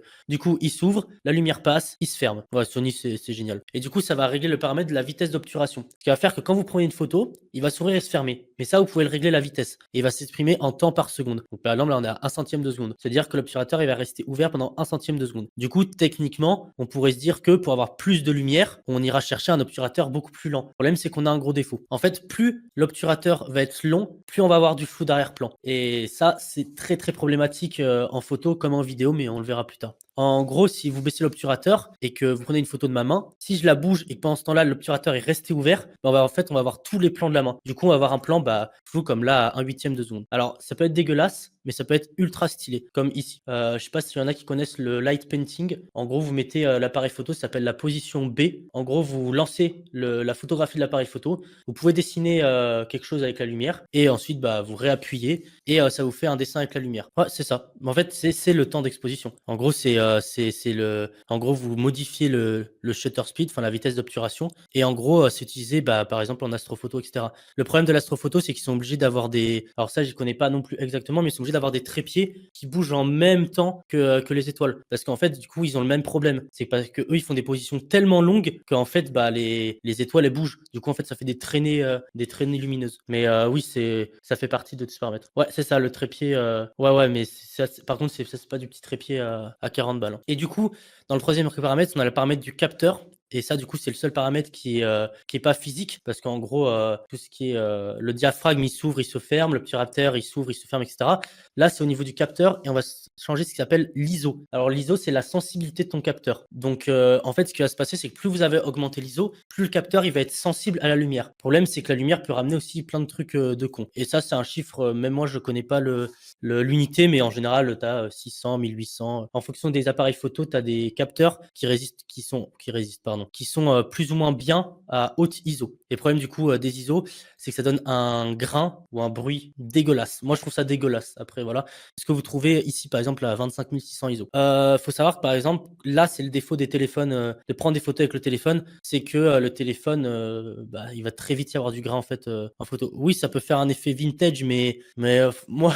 Perso, je trouve ça dégueulasse. Ouais, ça fait vraiment. Moi, c'est-à-dire, après, ouais, le grain est bien quand tu comptes 25 000 ISO, c'est dégueulasse, tu vois. Moi, personnellement, je serais plus tendance à dire essayer de prendre les photos ou les vidéos le plus raw possible, le plus flat possible, faire en sorte qu'elles soient le plus clean possible. Et à la limite, si tu veux rajouter du grain derrière, t'en rajoutes. Vaut mieux avoir le plus de contrôle possible plutôt que avoir à son image, prendre des vidéos avec un peu de grain, se dire que ça va, il n'y a pas beaucoup de grain, sauf qu'en fait, le truc, il est comme ça pour regarder dans l'appareil photo. Enfin, il est comme ça, il est tout petit. Du coup, au final, tu le vois pas dans ta prise de vue et après, tu te retrouves avec du grain dégueulasse. Après, ceux qui ont. Attends, je vais avoir ça. Après, il existe des trucs comme ça, par exemple. Pour ceux qui veulent vraiment contrôler tout, en gros, ça se met sur le boîtier. Oui, il faut des cams et il faut ça. Ça, c'est un moniteur externe. et en gros, tu peux bien voir ce que tu fais. Mais moi, je dirais toujours dire, toujours faire les trucs les plus propres possibles. Et après, à la limite, tu dégueulasses un peu l'image, tu vois. Ouais, voilà, le bruit, ça sera. Ok, du coup, on va passer sur comment se filmer. Ok. Donc, pour se filmer, on va repartir sur les bases de la photo. Là, on passe vraiment dans mon domaine. Donc là, c'est le moment où je vais kiffer. Du coup, on va reprendre notre triangle d'obturation. Ouais, bah ouais, je connais un. Désolé, du coup, je retourne en arrière. Ouais, les fameuses innovations d'Adobe. Bah, souvent, ils piochent et ils y mettent les 40 millions d'Adobe, quoi. Les 40 millions d'euros. Mais ouais, je connaissais un très bon photographe, hein. Un mec, il était photographe à l'armée, je sais même pas ce qu'il foutait là. Je lui ai dit, tu bossais où avant et tout. Il me dit, ah, j'étais photographe et tout. J'ai pu photographier Jean du Jardin et tout. Je te dis, mais qu'est-ce que tu fous à l'armée? Ce mec, c'était une machine et il retouchait toutes ses photos avec Photoshop.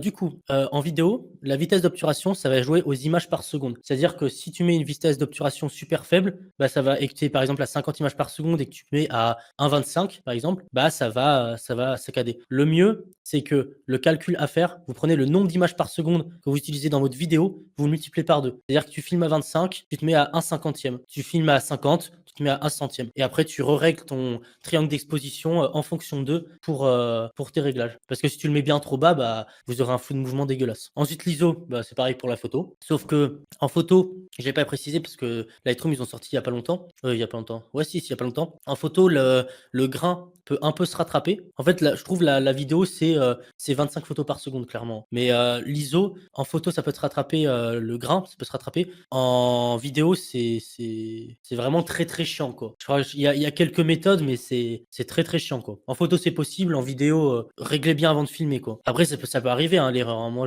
j'en ai fait plein. Je maudis Kodak. Mais moi, j'en ai fait plein, hein, des erreurs, hein. Bah, quand tu bosses à grande vitesse, forcément, tu te loupes. Mais si vous pouvez faire des bons réglages, c'est vraiment ce qui va vous sauver la vie. Et du coup, l'ouverture, c'est la difficulté de mise au point, parce que j'en ai parlé tout à l'heure. Alors, autant en photo, si vous avez une grande ouverture, vous pouvez réussir à faire la mise au point, c'est cool, vous aurez un beau feu d'arrière-plan. Autant en vidéo, c'est très compliqué. Si tu fais du cinéma, ça va être possible, ça s'appelle des follow focus, etc.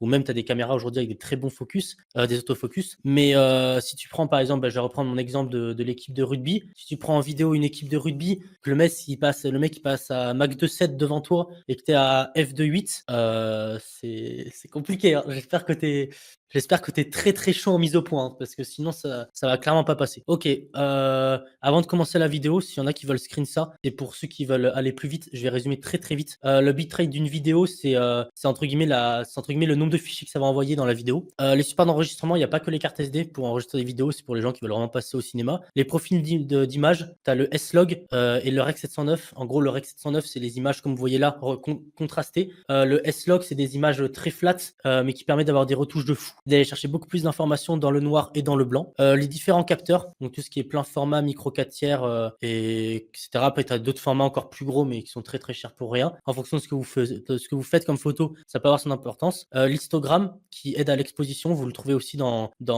les logiciels de montage pour faire de la retouche couleur. Le zebra, c'est une zone qui t'indique les zones surexposées dans tes photos. Et le High Dynamic Range, c'est une technologie qui est arrivée il y a quelques années quand même, mais qui permet de prendre des photos. Pour prendre l'exemple, on va dire moi, je suis trop éclairé. On va dire je suis hyper éclairé, je suis clairement surexposé. Derrière moi, c'est clairement sous-exposé. En fait, on va utiliser ce qui s'appelle le High Dynamic Range, qui va permettre en gros de faire entre guillemets un entre-deux. Donc tu prends 3 photos, une où moi je suis bien exposé, une où l'arrière-plan est bien exposé, et après avec des logiciels, tu peux l'utiliser. Ok, là on va scinder en 2 méthodes. On va utiliser la business méthode, donc là et la rat méthode. La business méthode, c'est pour ceux qui ont du fric, et la rat méthode, ça va pas du tout charger, super.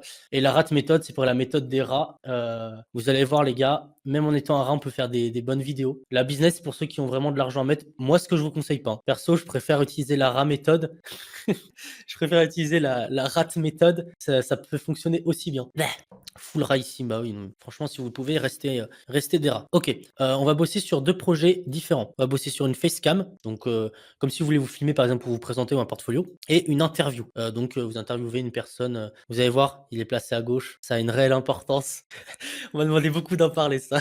Mais en gros, faut commencer avec peu de moyens, oui, et ça sert à rien d'investir des milliers au début. Imagine tu commences ta photo, ça te plaît vraiment pas. Ici, on est là pour faire du montage et tout. Et vous allez voir que vous allez faire du montage, et en ayant les connaissances connaissance de comment faire une vidéo, comment filmer, etc. Quand vous allez monter votre vidéo, vous allez faire ah mais c'est pas con, tu vois. Quand je vais vous parler du cadrage, comment on cadre une vidéo au cinéma, quand vous allez placer des textes, vous allez dire ah mais oui, mais il faut pas le placer là le texte en fait. Vous voyez ce que je veux dire? Il y a plein de petits réglages qui fait que ta vidéo, elle va être beaucoup mieux en fait. Et c'est pas des réglages sortis de nulle part ou quoi, hein. C'est des réglages qui sont là dans le cinéma depuis 30 ans. Parce que les mecs, bah, ils ont étudié où est-ce que regarde le mec, etc. Moi, ils m'ont pas mis à 10K pour une semaine de lubie avant de passer à une autre industrie. Oui, bah voilà, ouais, c'est les standards.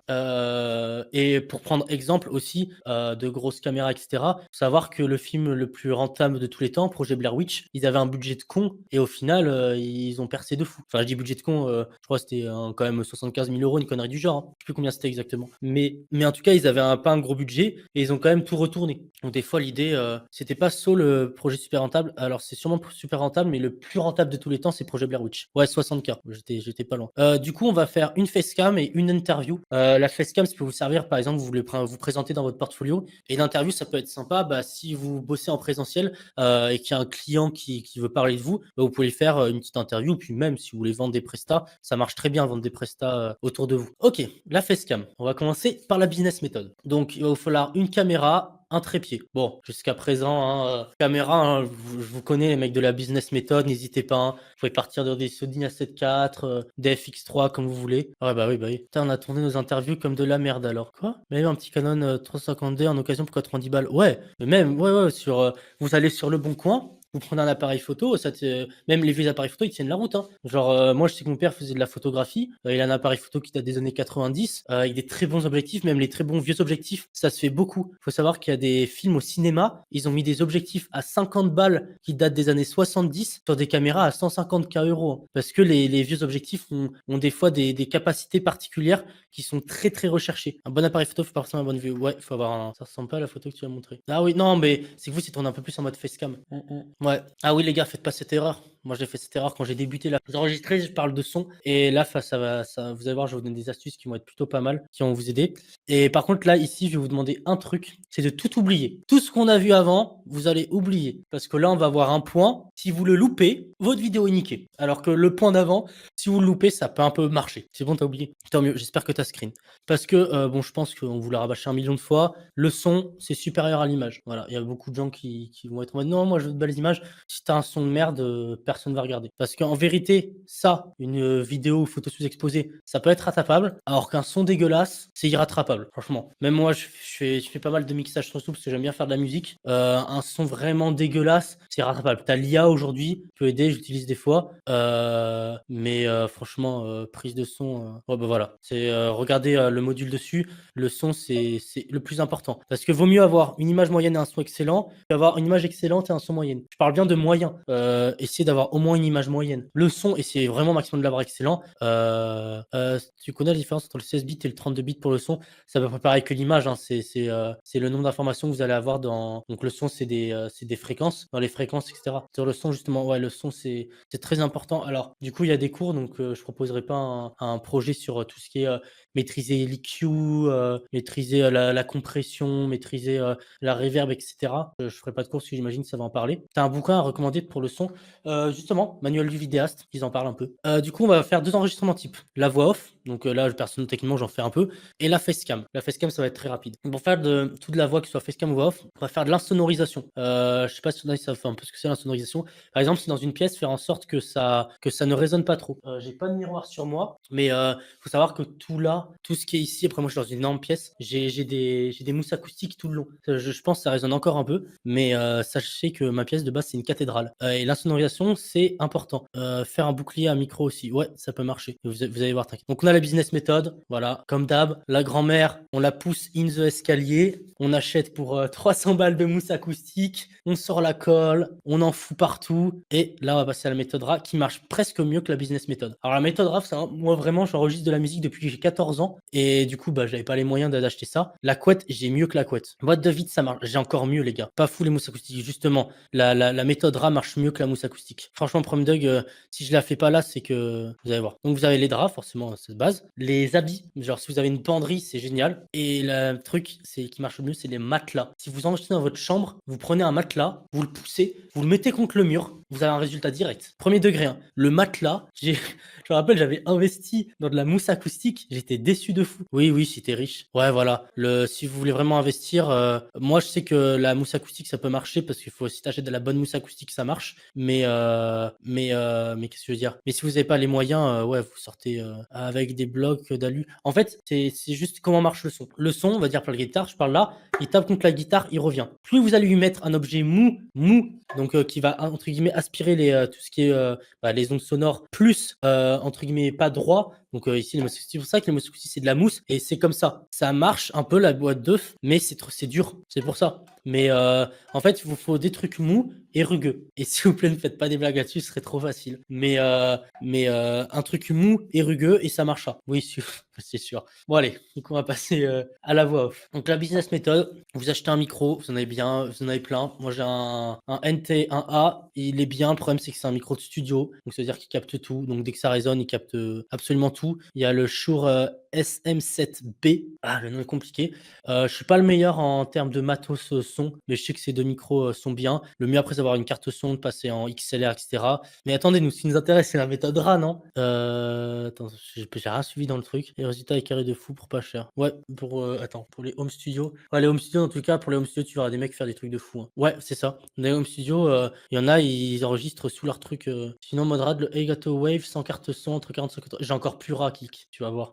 Et je vais apporter le tuto. Prenez du papier cul ou du mouchoir, ok? Vous mettez sous une couette. Vous mettez votre couette comme ça, par-dessus. Vous prenez votre téléphone, ok? Putain, j'ai des trucs dans mon téléphone.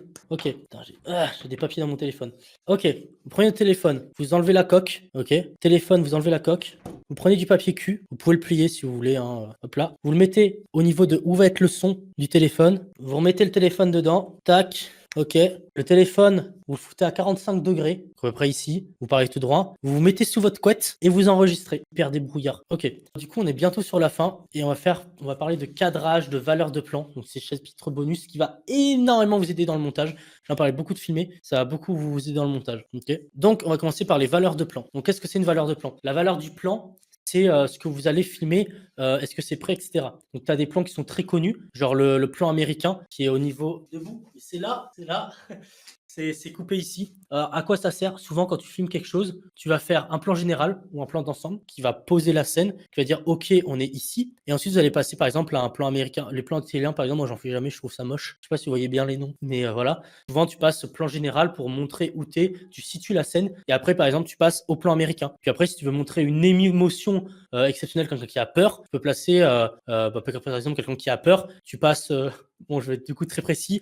Tu peux passer Henri Paul, gros plan et en plongée parce qu'elle a peur. Donc tu te mets en plongée pour symboliser que la personne est petite par rapport à sa peur. Tu places en caméra épaule et pas au stabilisateur. Ça, j'en ai un. Là, le stabilisateur fait que la caméra ne bouge pas. Pourquoi filmer au plan épaule? Parce que quand une personne ne contrôle pas ce qu'elle fait, le plan épaule va permettre de légèrement bouger. Ok. Et c'est tout. Bah, et du coup, le gros plan pour enfermer la personne dans l'image. Quand tu veux faire quelqu'un qui a peur, tu essaies de l'enfermer dans l'image. Ok. Ouais. Enfin, si tu maîtrises toutes les options de ta caméra Eco Plus et que tu passes à un mode pro avancé, après, pas sûr que ce soit directement simple. Pas forcément directement simple, mais si tu maîtrises très très bien, par exemple, ton triangle d'exposition sur une petite caméra, quand tu vas passer sur une grosse, tu vois, tu vas level up. Et puis même, comme disait Kik, tu achètes un appareil photo mid-gamme sur le bon coin, ça va faire l'affaire au début, tu vas t'évoluer avec, tu vas un jour plafonner, tu vas passer au truc du dessus, et là, tu auras une vraie satisfaction au passer au truc du dessus. Parce que si tu passes directement au truc du dessus, tu vas être un peu perdu, tu vas pas forcément avoir une grosse évolution, tu vois. Alors que si tu prends un truc mid-gamme, que tu évolues dessus et qu'après, bah, tu passes à un truc haut de gamme, bah,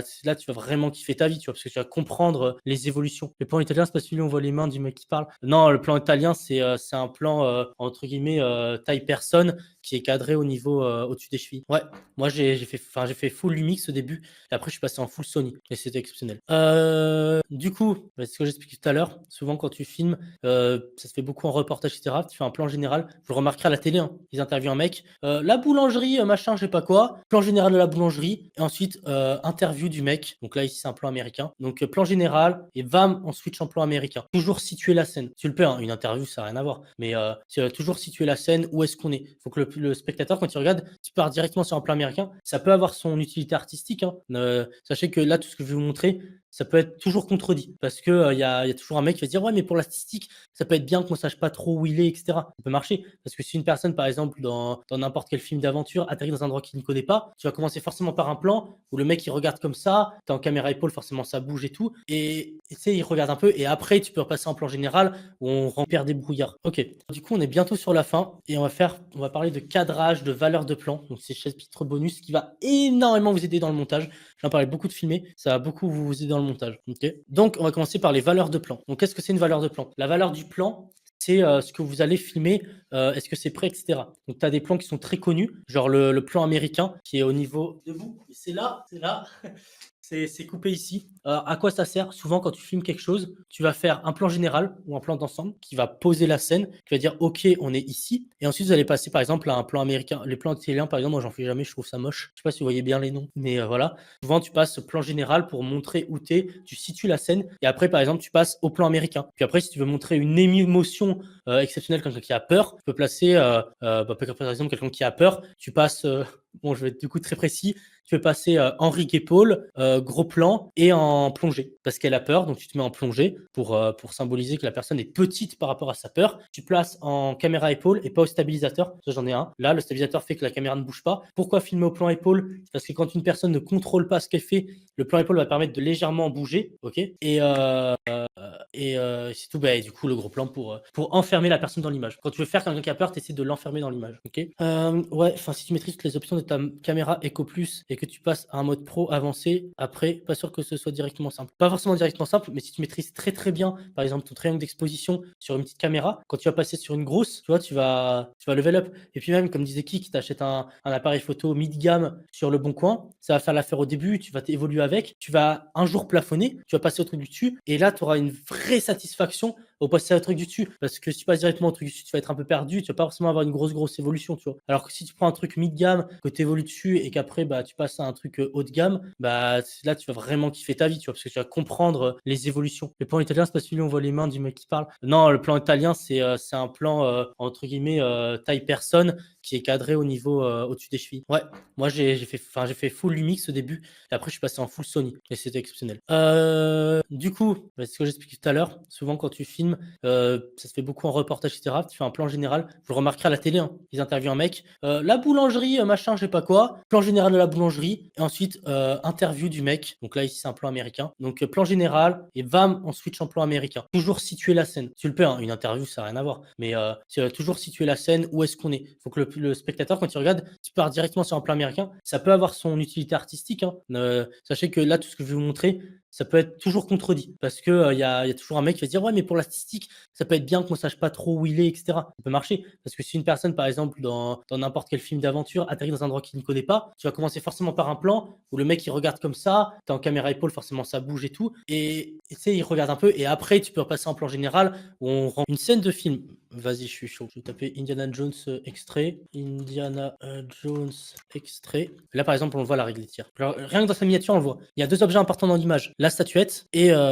désolé, j'ai pas beaucoup regardé Indiana Jones. Indy. Le mec est au centre, mais les yeux sont au niveau de la règle des tirs. Il est pas comme ça, tu vois. Il est genre au centre et il est bien centré au niveau de la règle des tirs. La règle des tirs, elle est pas... faut pas forcément suivre tous les traits. Mais par exemple, là, quand je vous parle comme ça, j'ai les yeux qui sont placés au niveau de la règle des tirs. Pareil, t'évites de laisser de l'air qui soit inutile, tu vois. Et par exemple, si je fais un champ contre champ, question, réponse. Ça, c'est la règle des 180. Tu les dépasses. Pareil, une règle, je vous balance plein de règles. Vous filmez deux plans, si vous avez deux trépieds, il y a la règle des 30 degrés. Tu mets toujours supérieur à 30 degrés, sinon on a l'impression que ça va sauter. Gamer cagoulé. Oui, bon, allez. Du coup, vous verrez que la règle des tirs, bah, là, par exemple, je pense que... Là, regarde. On va analyser ce plan. Là, Indy, je peux vous dire, il y a de grandes chances qu'il soit perdu dans ce qu'il arrive. Il arrive un truc de grave. J'ai pas vu Indiana Jones, mais je pense qu'il lui arrive un truc pas ouf. Parce qu'il est filmé en contre-plongée, ok. Il est filmé à la caméra épaule. Ça se voit, hein. La caméra épaule, on voit que ça bouge légèrement. Il est filmé en plongée. Donc, c'est-à-dire qu'on est supérieur à Indy, à ce qui lui arrive. On le voit dans son visage. Il est en plein centre, hein. Là, clairement, on veut filmer lui et ses émotions, ce qui lui arrive, ok. Et il est en plongée. Il sait pas ce qui lui arrive. Là, on filme ce qui lui arrive. Et, très important, il a peur, visiblement, j'ai pas vu Indiana Jones, hein. Visiblement, il a peur qu'il arrive ici. Comment je le sais? Parce que Indy il filmait en plongée, alors que ce qui arrive devant, il filmait en contre-plongée pour montrer qu'il est important. Si vous montrez une importance à quelqu'un, vous le montrez en contre-plongée. Donc ici, pareil, il est dans la règle des tiers. Et là, regardez, il a été placé légèrement à droite, à gauche, pardon, au niveau de la caméra, parce qu'il est bloqué, parce qu'il lui arrive. Vous avez, vous avez regardé les films comme un psychopathe. Vous avez regardé comme moi maintenant. Ah oui, là, il est complètement axé. Il est complètement axé. Il est en plongée. En plus, la caméra en épaule, ça bouge, il contrôle rien de ce qui se passe. Et en plus, il est bloqué dans le cadre. C'est-à-dire il est techniquement pas du bon côté. Mais c'est fait exprès, hein. Mais il est techniquement pas du bon côté. C'est la preuve de la fois qu'il doit passer. Là, il repasse au centre. Et là, on filme les pieds, bon, pour montrer bien qu'il a peur. Mais oui, vous avez peut-être regardé les cinémas après, les films un peu comme. Moi, des fois, je regarde un peu comme un psychopathe. Je vois des films d'horreur, je me dis, oh, j'adore comment c'est filmé. Mais la règle des tiers est très importante. Si vous voulez, on peut balancer d'autres extraits ici, par exemple. Hein. Ouais. Là, par exemple, là, on a énormément d'informations. Et le but de la règle des tiers, justement, ça va être d'aller chercher les informations et de vous montrer. Bon, là, je trouve que c'est un peu bordel. Mais comment est composée l'image? Le but de la règle des tiers, ça va être. Ok, alors comment se positionner en tant que monteur vidéo dans ce que vous allez vendre? Alors se positionner, c'est entre guillemets se montrer expert dans un domaine. Enfin, vers quel domaine vous allez chercher? Vous pouvez être monteur dans le divertissement, monteur spécialisé dans TikTok, dans les niches business, etc. Comment se positionner et comment savoir quelle niche aller chercher? Ok, donc nous on va partir sur YouTube et voir ce que vous allez devoir aller chercher. Sur YouTube, vous, ce qui va vous intéresser, c'est le CPM, donc le coût par 1000 vues, combien ça va vous rapporter par 1000 vues, la notoriété du domaine, est-ce que le domaine est connu, voilà, est-ce qu'il y a fait pas mal de vues, est-ce qu'il y a de l'argent à aller chercher dans ce domaine, l'automatisation, c'est-à-dire à quel point vous pouvez automatiser vos tâches pour être plus rapide, et l'expansion, c'est-à-dire à quel point ça peut aller rapide. Par exemple, on a toutes les niches. Par exemple, la niche qui rapporte le plus sur YouTube, c'est le Making Money Online, qui a un CPM de 13,52 $. C'est-à-dire que pour 1000 vues, tu fais 13,52 $. C'est énorme. Et du coup, c'est un domaine du coup, dans lequel les gens pourront mieux vous payer. C'est un domaine en ce moment d'ailleurs qui est hyper entre guillemets, à fond, tendance. Digital marketing, pareil. Éducation, ça marche beaucoup. Par exemple, aussi, ce qui marche beaucoup, c'est le gaming, parce qu'il y a beaucoup de notoriété. Mauvais CPM, mais grande notoriété. Voilà, il faut vraiment faire un entre-deux. Ce qui marche moins bien, par exemple, c'est l'ASMR. Le lifestyle, fashion, beauty, ça marche moins bien. Parce qu'il y a de la notoriété, mais pas autant que ce qu'on peut trouver dans le divertissement général, humour, gaming, etc. Le CPM n'est pas énorme. L'automatisation, oui, tu peux automatiser, mais l'expansion n'est pas énorme non plus. Donc en fait, il faut vraiment aller chercher des niches qui peuvent aller vous chercher, qui peuvent aller vous rapporter, dans lequel vous êtes bon, dans lequel vous vous plaisez aussi, hein, c'est ultra important, mais il faut aller chercher ces niches-là. Exemple, hop là, je vais me remettre en cam grand, il faut éviter de vous séparer dans plein de trucs différents, et il faut être à l'actu. Typiquement, là, actuellement, on a GTA 6 qui va sortir l'année prochaine. La question, c'est, est-ce que ce ne serait pas le moment de commencer à monter des vidéos GTA 5, GTA RP, etc. pour vous créer un portfolio spécialisé dans le GTA, pour pouvoir après, dès que le GTA sortira, proposer à tous les gens qui vont faire des vidéos sur GTA de justement vendre ces vidéos. En fait, le fait de se positionner, c'est être à la page sur l'actualité, avoir un bon portfolio, mais on le verra juste après, et vraiment être spécialisé dans des domaines. C'est-à-dire que quand vous allez chercher un mec qui fait tel domaine, vous devez lui prouver que dans ce domaine, vous êtes bon. Voilà, c'est vraiment ça, se positionner. C'est aller chercher le bon domaine, être à la page de l'actu. Donc là, je prends l'exemple de GTA, mais il y a plein d'autres exemples. Hein. Il y a eu les exemples de l'investissement dans la crypto, etc. C'est vraiment aller chercher dans l'actu et faire aussi ce qui vous plaît et dans lequel vous êtes fort. Ok, donc les réseaux sociaux. Les réseaux sociaux, c'est vraiment ultra important. C'est un peu comme votre deuxième portfolio. Donc là, maintenant, ce que vous allez faire, c'est que vous allez créer un compte Instagram lié à vos montages vidéo et vous allez faire deux trucs. Vous allez mettre des vidéos en épinglé. Une première vidéo qui va expliquer votre parcours en tant que monteur vidéo. Donc là, c'est ultra important. Cette vidéo, vous allez aussi le mettre en story à la une. Donc story à la une, mon histoire. Ce que vous allez faire également, c'est que vous allez mettre des témoignages que vous avez. D'ailleurs, vous pouvez faire des premiers montages vidéo gratuits pour avoir des témoignages en mode j'ai travaillé avec lui, etc. Et en troisième, vous allez mettre mes montages, donc des exemples de montage. Donc ça, c'est dans vos stories à la une. Il faut que la personne voit directement ce que vous faites. Ensuite, ce que vous allez faire, c'est que vous allez modifier votre description de profil. Donc vous allez mettre j'aide les créateurs, si vous êtes dans le business, j'aide je vous aide à augmenter dans votre business grâce au montage vidéo. Et après, vous mettez genre DM ouvert, etc.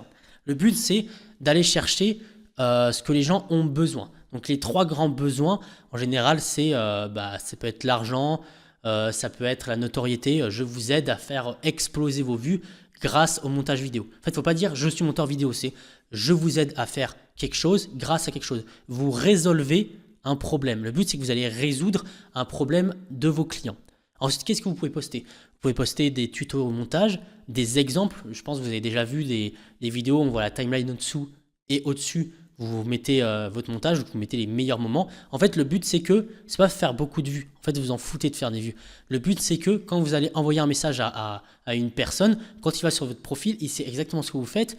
Il a votre histoire, il a des témoignages clients qui sont contents. Oui, si un client n'est pas content, déjà, améliorez-vous. Hein. Je veux pas de clients pas contents, ça n'existe pas. Si un client n'est pas content, vous ne le laissez pas sur sa faim. Hein. Vous recommencez, voilà. Mais en gros, c'est qu'une personne qui vous parle sur Instagram a automatiquement accès à ce que vous faites, qui vous êtes, votre niveau, vos meilleurs montages, etc. Il faut vraiment que ce soit votre deuxième vitrine avec le portfolio, mais du coup, on va voir ça. Ok, donc là, on va voir comment faire un portfolio avec Adobe Portfolio pour avoir un portfolio vraiment joli comme ça et qui ne ressemble pas à tous les autres portfolios. Donc ça, c'est l'ancien que j'avais. Donc là, c'est un Moustique Prose. Quand on cliquait, on allait dessus. On avait Concept, IRL, on avait... Enfin bref, après, celui-là, il date un peu parce que j'utilise plus Adobe Portfolio, hein, pour être honnête. Mais il est toujours fonctionnel. Il marche bien, il est plutôt joli. Même à la fin, vous pourrez mettre votre propre... moi, j'avais unmoustiqueprod.com à l'époque. Là, forcément, j'ai portfolio, je sais pas quoi, parce que forcément, j'avais pas mis ça. Du coup, ok, on va commencer. On va faire nouveau site et on va prendre en base Lucas.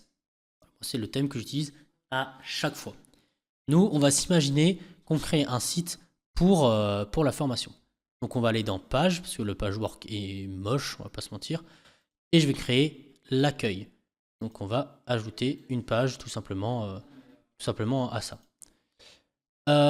Pour ajouter une page, je vais faire tout simplement, hop là, je vais l'ajouter ici, page accueil. Moi, je ne sais jamais écrire accueil, hein, faut pas m'en vouloir, c'est le seul mot que je sais jamais l'écrire. Utiliser comme ma page d'accueil. Ok. Donc, on va commencer. Déjà, en haut, on va peut-être mettre le logo plutôt que mettre The Cutting Room. Donc, on va aller chercher ici, logo, clac, on clique là, et on va mettre image. Je vais charger une image. Et je vais mettre le logo de The Cutting Room, qui est juste ici. Ok, déjà on a The Cutting Room. Là, ça on pourra le modifier après. Ce qu'on peut faire par exemple, c'est qu'on peut le déplacer là-dedans. On peut survol, responsive. Il y a plein de trucs à modifier. Moi je vais mettre TCR en remplacement au cas où. Marge, je peux laisser de la marge à droite, à gauche, etc. Ok. Ensuite, ce qu'on va faire, c'est qu'on peut aller fouiller là-dedans. Moi, si vous voulez vraiment faire personnaliser, faites pas forcément exactement ce que je fais. Vous pouvez aller voir ce que vous voulez. Bref. Modifier les infos de la page, accueil, description de la page, mots-clés, etc. On peut, les arrière-plans de la page, on peut mettre un arrière-plan si on le veut. Voilà, moi j'utilise des couleurs de fond, je trouve ça plus joli. Après, on peut mettre tout type d'arrière-plan si vous voulez mettre joli. Parce que vous allez devoir beaucoup utiliser Photoshop pour faire des trucs plus jolis. Arrière-plan de la page, du coup, c'est déjà vu. Conteneur de la page.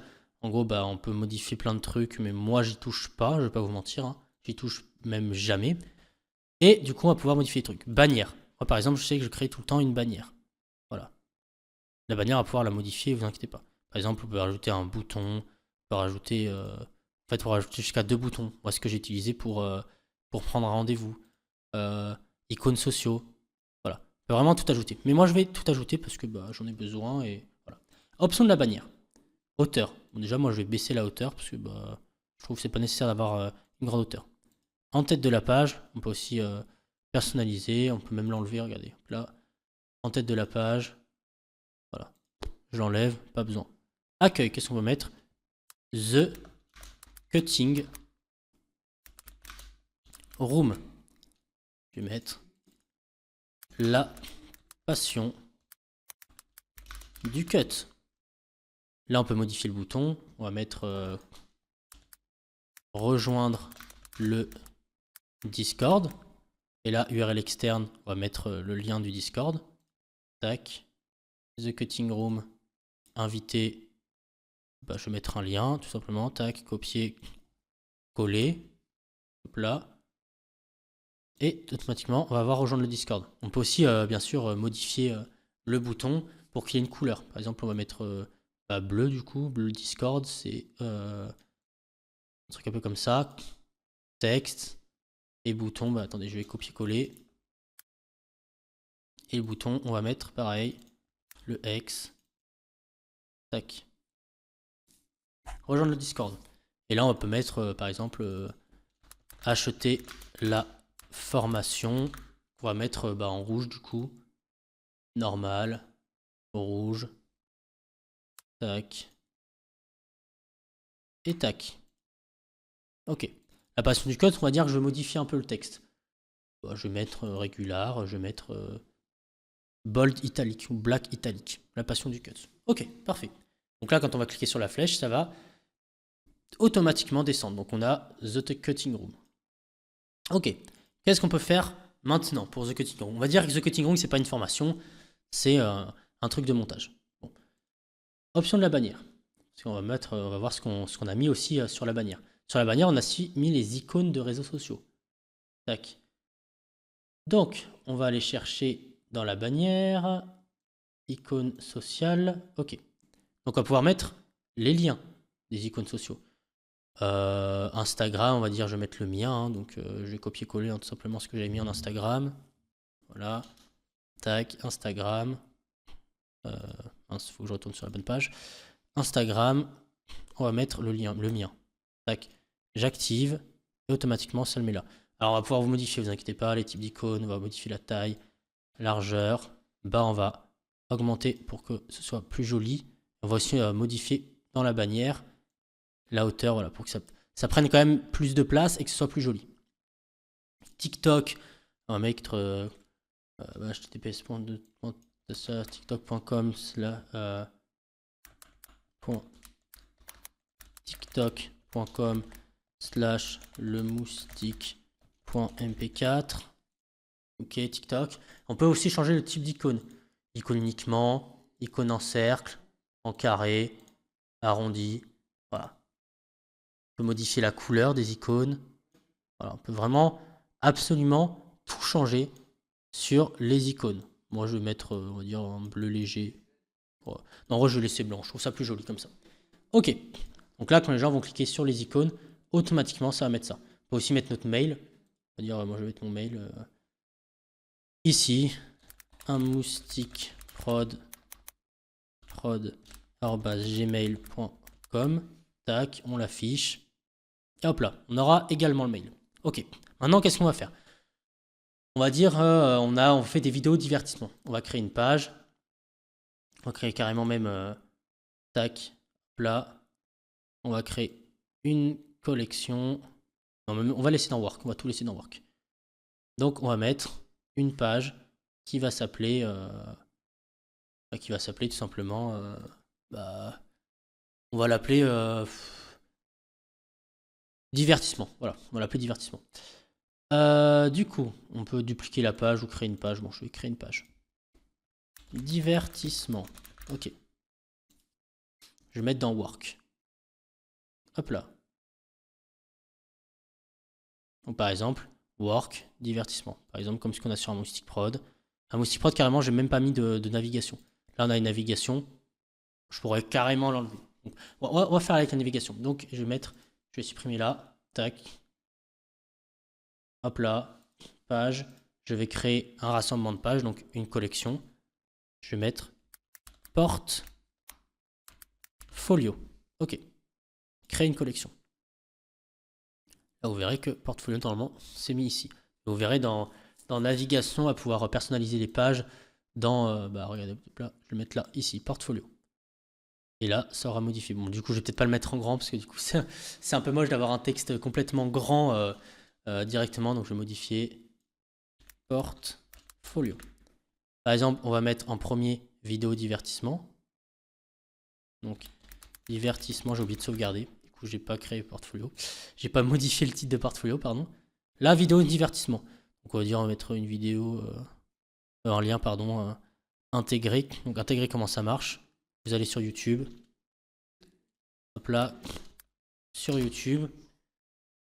Disons que vous avez monté cette vidéo de chez Chounet.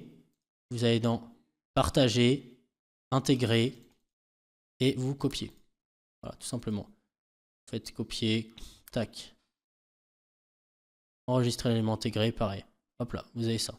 Ensuite, vous pouvez intégrer notre vidéo, parce que vous avez montré notre vidéo, on va dire, vous avez monté cette vidéo de maths, partager, intégrer, CTRL-C et CTRL-V. Donc là, vous avez des trucs divertissement. Et les gens, s'ils veulent retourner en arrière, bah, ils peuvent aller dans tac. Work. Mon work, je vais le modifier, du coup, je vais le renommer accueil. Tac. Ici. Je vérifie que ça règle toujours parce que bon, si ça règle pas alors que ça fait 20 minutes que je parle. Ici, tac, je vais le modifier. Je vais mettre modifier le titre. Comme d'hab, accueil, je sais pas l'écrire, heureusement que je l'écris en dessous. Accueil. Ça, je vais le renommer. Modifier le titre. Portfolio. Ok. Du coup, accueil, on retourne dans accueil quand même. Et il faut qu'on ait accès à divertissement. Moi, ce que je fais, c'est que je mets des images. Donc moi, là, je vais mettre des images bidons parce que j'ai pas, j'ai pas prévu le truc. Voilà, du coup, on aura best of, divertissement. Je sais qu'à côté, il y aura best of. Du coup, automatiquement, je vais aller ici dans l'image, j'appuie sur plus et je vais mettre, hop là, best of. On va dire que je montre que 2 types de vidéos et je fais mon divertissement best of. Ok. Là, par exemple, dans images. Faites en sorte, par exemple, là, il y aura écrit best of, faites en sorte ici, écrit divertissement. Comme j'ai fait ici, voilà, concept IRL, etc. Image, vous allez faire clic ici, ajouter un lien, et vous mettez, par exemple, divertissement.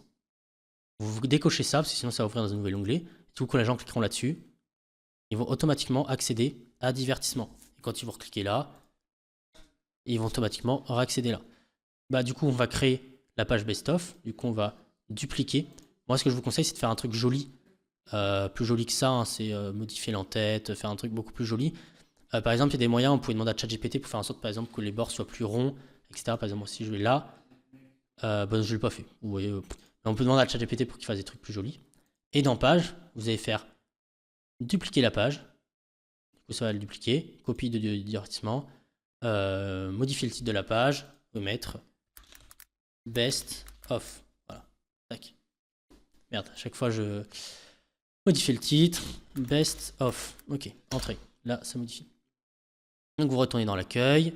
Vous pouvez faire ici, image, ajouter un lien. Vous mettez best of. Hop là, automatiquement, quand on cliquera dessus, ça ira dans les best of. Ok. Deuxième truc que vous pouvez mettre, c'est ajouter des boutons. Donc des boutons qui vont permettre de justement de faire cliquer ici pour machin. Donc, edit this button. Hop là. Bouton modifié. Donc, on va dire accéder. Vous allez faire des boutons accéder. Moi, par exemple, j'ai fait en sorte que quand on va dessus, regardez, c'est bleu. Donc, je vais vous montrer comment on fait. Accéder. Normal. Normal, vous allez mettre un bleu léger. On va dire comme celui-là. Non, du coup, c'est assez noir. C'est un bleu léger. Donc, ici, comme ça. On va dire, vous mettez ce bleu-là. Hop là. Et vous faites en sorte que quand on clique dessus, ça va changer de couleur. Bon, là, ça le met directement. J'ai vraiment écrit accéder comme un gros sagouin. Du coup, voilà, accéder comme maintenant, en fait, je l'ai carrément bien écrit. Du coup, vous pourrez faire bouton et faire dupliquer. Non, on ne peut pas dupliquer. Autant pour moi. Quand vous irez dans survol, vous ferez en sorte que quand on survole, ça se modifie. Donc, quand vous ferez survoler, ça c'est les contours, pardon. Ça, c'est pour faire en sorte que vous pouvez modifier entre plein et contour. Par exemple, on veut qu'au survol, ça se transforme en contour. Donc là, comme ça. Et vous voulez que quand on survole, ça fasse ça. Donc on va aller dans contour. Là, juste ça augmente parce que c'est rempli. Et vous pouvez faire en sorte que ce soit comme ça, puis noir, voilà. Et du coup, ça a modifié. Donc tac, ça marche pas. Tac, je suis sur le bon truc, hein. Ouais, survol. Ok. Donc là, quand on survole, vous voyez que ça modifie. Mais je peux faire en sorte que ça devienne rouge. Vous voyez? C'est vraiment à vous, en fonction de ce que vous voulez faire. Moi, je vais laisser comme ça, voilà. Pareil, deuxième bouton, accéder. Hop là. Donc, accéder. C'est pour ça que je vous dis, faites des copier-coller de vos pages parce que pour éviter de le refaire plusieurs fois, quoi. Normal. Vous avez le comment ça s'appelle, l'historique des couleurs que vous avez mis. mettez normal, tac, au survol pareil. Ok, bouton, vous allez encore modifier le bouton. Ok, donc bouton modifié, vous allez mettre un lien. Comme d'hab, vous décochez ouvrir le lien dans une nouvelle fenêtre. Et vous allez faire, du coup, ici c'est le divertissement, vous mettez divertissement. Pourquoi on fait les deux? C'est pour faire en sorte que, pour être sûr que les gens savent où cliquer. Pareil, on décoche, et là vous mettez best of. Ok, deuxième truc à faire maintenant. Vous allez dans Images, largeur, espace, alignement, marge. En dessous, vous allez baisser la marge à fond. Pareil, merde, j'ai cliqué, forcément. Pareil, là vous allez dans... Je fais deux fois la même erreur. Vous allez dans Images, largeur, alignement, marge. En dessous, pareil. Et là, du coup, vous verrez que automatiquement... attendez, je remonte. Vu que deux images, ça va rapprocher. Du coup, c'est pour ça qu'on fait copier-coller. Parce que du coup, vous pourrez automatiquement faire plusieurs pages. Ok. Maintenant, on va aussi faire le formulaire de contact, qui est juste ici. Parce que les gens vont envoyer des formulaires, mais il faut aussi que ça se paramètre bien. Donc, on va faire ça, personnaliser. Ok. Déjà, vous pouvez modifier les champs. Voilà, c'est important. Mais ça, je ne vais pas le faire. Ensuite, adresse électronique. À qui ça va l'envoyer? Donc moi, j'ai mis ça. Je vais modifier le mail parce que c'est mon mail pro. Ça, c'est mon deuxième mail pro, mais lié au montage. Et ça va l'envoyer automatiquement. Libellé du formulaire. On peut du coup modifier les fontes, etc. Marge. Voilà, je vous laisse, dans tous les cas, modifier. Hein, vous avez des couleurs. Voilà, vous faites ce que vous voulez. Vous pouvez tout modifier dessus. Ok. Une fois que c'est fait, vous pouvez faire publier le site. Tac, donc ça se publie. Et vous pouvez voir le site fait. Vous voyez, best of, the cutting room, rejoindre le Discord, tac, acheter la formation, bon, j'ai pas mis le lien, Instagram, ici vous avez pour accéder, vous pouvez cliquer là, vous accédez automatiquement à ça, voilà. Grâce à ça, vous pourrez automatiquement faire presque des sites internet personnalisés gratuitement via votre abonnement Adobe et faire un truc vraiment complet, personnalisé, professionnel, joli. Je vous laisse vraiment fouiller à fond dans Adobe Portfolio pour faire vraiment des trucs ultra personnalisés à vous. Et puis après, c'est à votre créativité et faites un truc vraiment joli. Ok, donc là, on va voir Bento. Alors, je vais pas vous mentir, je suis pas le plus grand fan du monde de Bento parce que je considère qu'il y a vraiment plus optimisé. Mais c'est 100% gratuit, même si Adobe Portfolio, c'est gratuit si vous avez déjà la suite Adobe. Mais c'est 100% gratuit, donc quand même, je vais vous en parler. Du coup, comment ça marche? Je pense que vous avez déjà vu des Bento, vous êtes même déjà sur Bento, donc ça se trouve, vous allez devoir skip ça. Voilà. Du coup, on va commencer. Alors, on va commencer, donc moi je vais mettre un moustique prod pour Instagram. Donc je vais add, ok. YouTube, je vais mettre le moustique, hein, voilà, je vais mettre mon YouTube, entre guillemets secondaire, l'une de mes 40 chaînes YouTube. TikTok, je vais mettre le moustique.mp4, ok.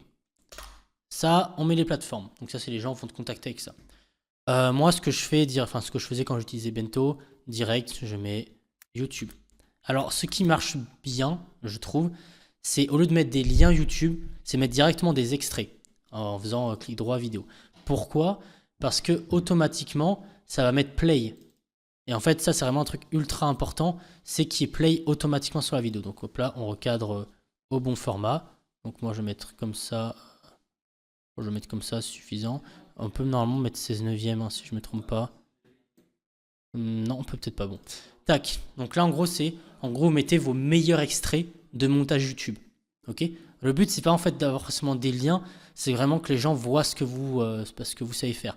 Après si vous voulez vous pouvez mettre aussi autre chose, hein. Vous pouvez mettre des liens pour qu'ils y accèdent directement. Mais je trouve que c'est quand même mieux, vous pouvez mettre des notes, voilà. Moi je le fais pas parce que les gens en vrai ils vont pas lire. Ok. On peut aussi ajouter un autre titre, tout simplement. Hein, tac. Tac, title. Donc, je vais mettre vertical. Et vous mettez des exemples de vidéos verticales. Alors, voilà, c'est très rapide parce que Bento, c'est très simple. Après, vous aurez juste à share my bento, etc. Copier le lien, bento.me, / moustique. Et vous aurez votre bento. Pour moi, c'est pas le plus optimisé. Le plus optimisé, c'est le dernier que je vais vous dire qui est vraiment... opti de fou niveau SEO, niveau qualité, niveau puissance de serveur parce que il faut aussi avoir de la puissance pour pas que le site lag. Mais on va en parler après. Du coup, fini pour Bento. Allez, c'est parti. Ok, donc là, vous débutez dans le montage, vous voulez remplir votre portfolio et vous n'avez pas forcément de trucs pour remplir. Alors moi, qu'est-ce que je vous conseillerais de remplir? pour remplir votre portfolio. Alors vous avez deux choix. Soit vous faites des montages gratuits ou vraiment pas chers pour remplir tout simplement votre portfolio en faisant le max du max, genre vraiment limite le mec après il voudra rebosser avec vous parce que vous avez été exceptionnel. Soit vous prenez, moi ce que j'appelle des rush tests de youtubeurs. Ça marche pas mal. C'est vous montez vous vous embêtez pas, hein, vous montez pas toute la vidéo. Hein. Vous montez 10 secondes à fond de ce youtubeur et justement vous le mettez dans votre portfolio en mode lecture automatique. Adobe Portfolio vous pourrez pas, mais Hostinger vous pourrez et Bento vous pourrez. Donc en gros, vous faites 15 secondes par exemple, vous avez trouvé un rush de Squeezie, d'un best-of ou je sais pas quoi, d'une rediff de ses lives. Vous montez les 15 secondes et à fond et vous le mettez. Vous prenez Rush, Thibaut Inchep avait fait ça aussi, Mastu avait fait ça, Joyka aussi.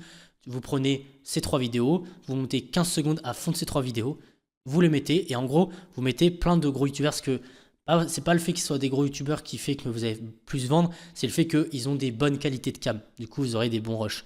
Et du coup, vous prenez ça, vous montez à fond. Vous pouvez même mettre vos propres vidéos. Et en fait, c'est un peu comme comme monter gratuitement pour un mec pour qu'il vous fasse derrière une review, dire ouais, j'ai bossé avec machin, il est très fort.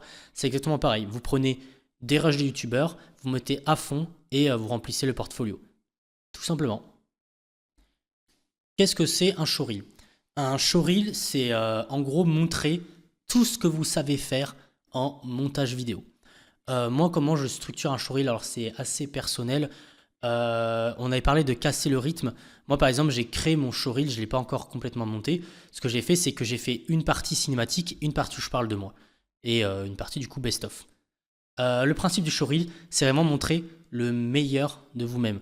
C'est dire salut, je suis monteur, mais vous l'imagez au montage vraiment de manière exceptionnelle. Le showreel, vraiment, c'est ultra important d'en faire un parce que c'est ultra boosté par YouTube. Les 3/4 des monteurs, quand ils font des showreels, ils mettent je suis monteur vidéo.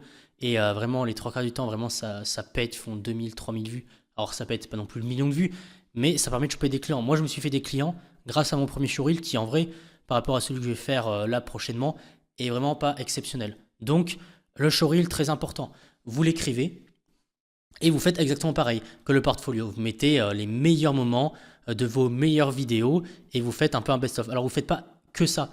Vous êtes salut, je suis monteur vidéo, vous écrivez un petit texte, vous pouvez faire un truc marrant, voilà, vous faites une belle voix off en disant que vous êtes monteur vidéo. Si vous voulez pas faire une voix off, vous pouvez même vous filmer, hein, mais vraiment, le showreel, c'est le truc où il faut mettre le plus d'attention possible parce que c'est votre grosse vitrine. D'ailleurs, n'hésitez pas, hein, vous faites votre showreel, vous le postez sur le Discord et moi je vous donnerai tous les retours à faire pour optimiser à fond votre showreel. Ok, alors bienvenue dans le mode expert. Alors, j'ai appelé ça comme ça. Qu'est-ce que c'est le mode expert? Ça va être un regroupement de plein d'astuces et de tutoriels, que ce soit en montage, donc Premiere Pro, After Effects. Alors, quand je parle de Premiere Pro, souvent je parle aussi de DaVinci Resolve, même si je ne connais pas le logiciel. Tout ce qui est faisable sur Premiere Pro est faisable sur DaVinci. Donc, je ne parlerai pas purement technique. Je parlerai d'astuces, comment je fais ci, comment je fais ça. Par exemple, je vais parler de comment bosser avec des gros youtubeurs. Donc, c'est vraiment pour passer au next step au-dessus. Ça va être un regroupement de plein de vidéos qui vont se suivre sans forcément avoir des liens entre elles, mais qui vont vraiment vous aider à step up, mais x15. Cette partie-là de la formation va être constamment mise à jour. Je vais constamment rajouter des tutoriels, mais du coup, ce que je vais faire, c'est que je vais vous prévenir sur Discord. Voilà. Donc, vous avez acheté la formation maintenant, vous aurez accès à tout ce qui va suivre. Que ce soit les rediffusions des ateliers, que ce soit du coup toutes les modes experts que je vais sortir. Donc là, il va y en avoir une dizaine environ à la sortie de la V1. Mais je vais vraiment essayer presque d'en rajouter un par semaine. Du coup, c'est parti pour le mode expert. Bon, en vrai, je pense que cette vidéo va intéresser peut-être 1% des gens qui ont acheté la formation. Mais pour ceux qui le savent, j'ai bossé avec l'Armée de Terre, donc dans la réalisation, la vidéo et la photographie. Et du coup, vous pourriez vous demander comment j'ai fait, parce qu'il y en a qui pensent vraiment que c'est un milieu hyper fermé. Mais du coup, je vais vous expliquer comment j'ai fait. Alors moi, j'ai bossé en interne à l'Armée de Terre, c'est-à-dire que je me suis engagé à l'Armée de Terre, voilà. Je me suis engagé et après, j'ai demandé le changement de spé pour être photographe reporter. Voilà, tout simplement. Comment on fait? C'est simple, il faut aller en régiment. Ensuite, il faut s'orienter vers l'officier communication Et là, vous pourrez potentiellement bosser avec eux en EIR. C'est des équipes images régimentaires. Après cela, c'est vraiment de la carrière, hein, donc c'est vraiment pour ceux qui ne veulent pas faire du freelance. Après cela, ce que vous pouvez faire, c'est que vous pouvez faire des demandes pour rejoindre ce qui s'appelle le CIRPAT. C'est le service d'information et de relations publiques de l'armée de terre. Là, c'est vraiment l'endroit où, par exemple, tu as la Combat Camera Team, donc c'est des reporters de guerre, entre guillemets. Et c'est là où tu as vraiment les photographes, les vidéastes, les rédacteurs, etc. Alors, photographe, c'est militaire du rang, vidéaste, c'est sous-officier. Voilà, ça marche par grade, les spécialités. Et du coup, ça, c'est pour le CIRPAT. Après, niveau ECPAD, vous pouvez y bosser en tant que civil de la défense, ou comment ça s'appelle, même au CIRPAT, vous pouvez bosser en tant que peut-être civil de la défense, mais aussi réserviste. Voilà. Et du coup, c'est comme ça que vous pouvez bosser avec l'armée de terre. Alors attention, bosser avec l'armée de terre, ça ne veut pas dire que vous allez pouvoir poster sur Instagram les photos de l'armée que vous avez faites. Il faut vraiment faire des demandes. Moi, j'ai posté un documentaire sur ma chaîne YouTube, j'ai fait toutes les demandes et j'ai eu toutes les autorisations. Il faut vraiment faire des demandes spécifiques. Mais voilà, s'il y en a qui, le très peu de monde qui se disent « Oh, en vrai, ça peut être pas mal », voilà comment j'ai fait. C'est quand même de la carrière, hein. C'est pour y arriver. Moi, en EIR, j'ai réussi à rentrer en EIR en 1 an. C'est parce que moi, je suis arrivé au tout début des équipes images régimentaires. Après, si vous démarquez à tout moment, voilà, vous pourrez faire pareil que moi, peut-être moins. Il y a peu de chance quand même, parce que 1 an, c'est juste le temps de faire les classes et les spécialités. Mais sinon, après, vous pouvez peut-être demander à rentrer à l'ECPAD directement. Voilà, donc pour ceux qui s'intéressent ce milieu-là, ça fonctionne. Il y a aussi le CIRPA pour la gendarmerie, CIRPA armée de l'air et marine nationale. Voilà. Donc, je ne sais pas qui ça va intéresser dans la formation, mais voilà, vous avez l'info. Ok, donc là, on va parler un peu parce que je vais vous parler de la stratégie que j'ai eue pour bosser avec des gros créateurs de contenu. Alors, en vérité, il n'y a pas vraiment de stratégie préétablie. Le but principal, c'est de montrer que en fait, vous en valez la peine. Déjà, c'est avoir un bon niveau en montage, hein, mais je pense que c'est évident. Et c'est vraiment tenter le coup. En fait, il y a plein de gens qui tentent même pas de parler à des créateurs de contenu. Par exemple, moi, j'aurais pu bosser avec Thibaut InShape, qui malheureusement a déménagé en tant que cadreur.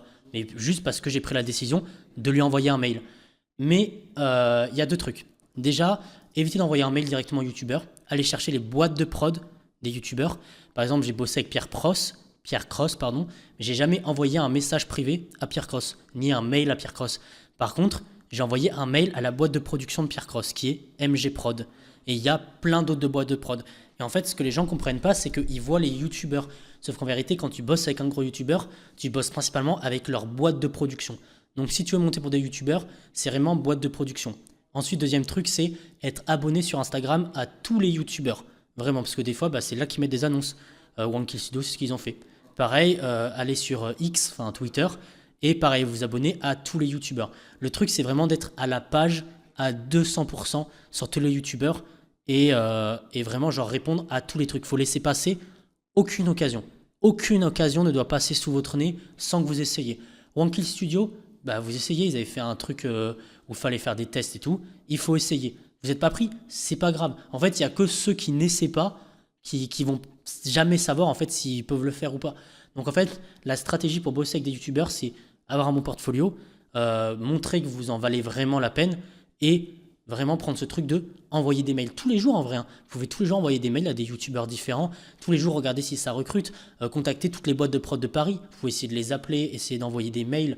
Ça en fait, c'est des trucs que plein de gens ne font pas et en fait, c'est comme ça que j'ai bossé avec des youtubeurs. C'est vraiment en faisant ça.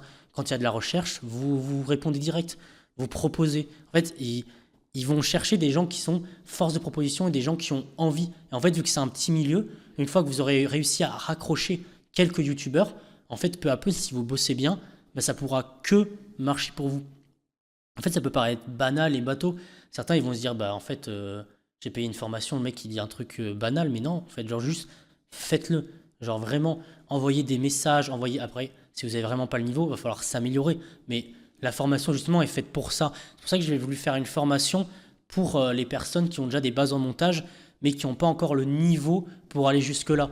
C'est vraiment aller chercher ce niveau-là et après, contacter un max de youtubeurs. Quoi qu'il arrive, ils ont de la demande. Enfin, en fait, ils ont besoin de bons monteurs. Donc, vraiment, contacter les boîtes de prod, trouver des boîtes de prod sur Paris, envoyer des messages, trouver les mails pro, envoyer des messages. Ça coûte rien. Et puis en vrai, vous aurez peut-être des réponses. Hein. Après, bon, si vous avez des questions, si on vous répond et que vous avez des questions, vous pouvez me demander sur Discord. Mais juste, faites-le. Voilà. Ok, donc là, je vais vous parler d'un truc incroyable que j'ai vu, par exemple, que le monteur de Squeezie utilisait. C'est les stems dans les musiques. Alors, ça peut paraître con, je pense que vous savez même pas ce que c'est des stems. En gros, les stems, c'est séparer les musiques piste par piste. En gros, vous avez le piano, on va dire, la guitare, des percussions, des basses, des FX. Et en gros, au lieu de mettre une seule musique, vous séparez tout. Bon, je vais vous montrer parce que des images vaut mieux que 1000 mots. Par exemple, voilà, pour moi, dans cette vidéo, les musiques, c'est ça. C'est tout ça. Et en fait, dites-vous que ça, par exemple, c'est une seule musique. Et je vais vous montrer. Alors, à quoi ça sert les stems? Là, on va le voir typiquement dans cette zone-là. Alors, ça fait vraiment appel à votre créativité. Hein. Les stems, ça permet de séparer les musiques et faire des transitions beaucoup plus fluides. Regardez, par exemple, ici, on a une transition fluide.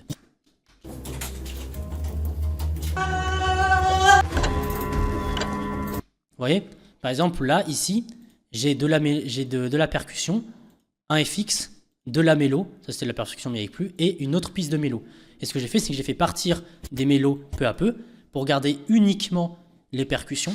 Et derrière, j'ai le riser de la musique d'après qui vient entrer en contact et qui vient lancer la musique d'après. Ok. Autre exemple. Là, on a deux risers. On a le riser de cette musique-là et le entre guillemets riser inversé de cette musique-là. Ce qui fait un effet un peu comme ça. Documentaire pour nous alerter. Salut, c'est moi, Choupi, je marche vers l'école. Les gars, je crois que j'ai quelques idées pas mal. C'est pas drôle. Vous voyez ce que je veux dire? Ensuite, ça permet aussi de modifier certaines musiques. Par exemple, il y a des musiques des fois qui vont pas.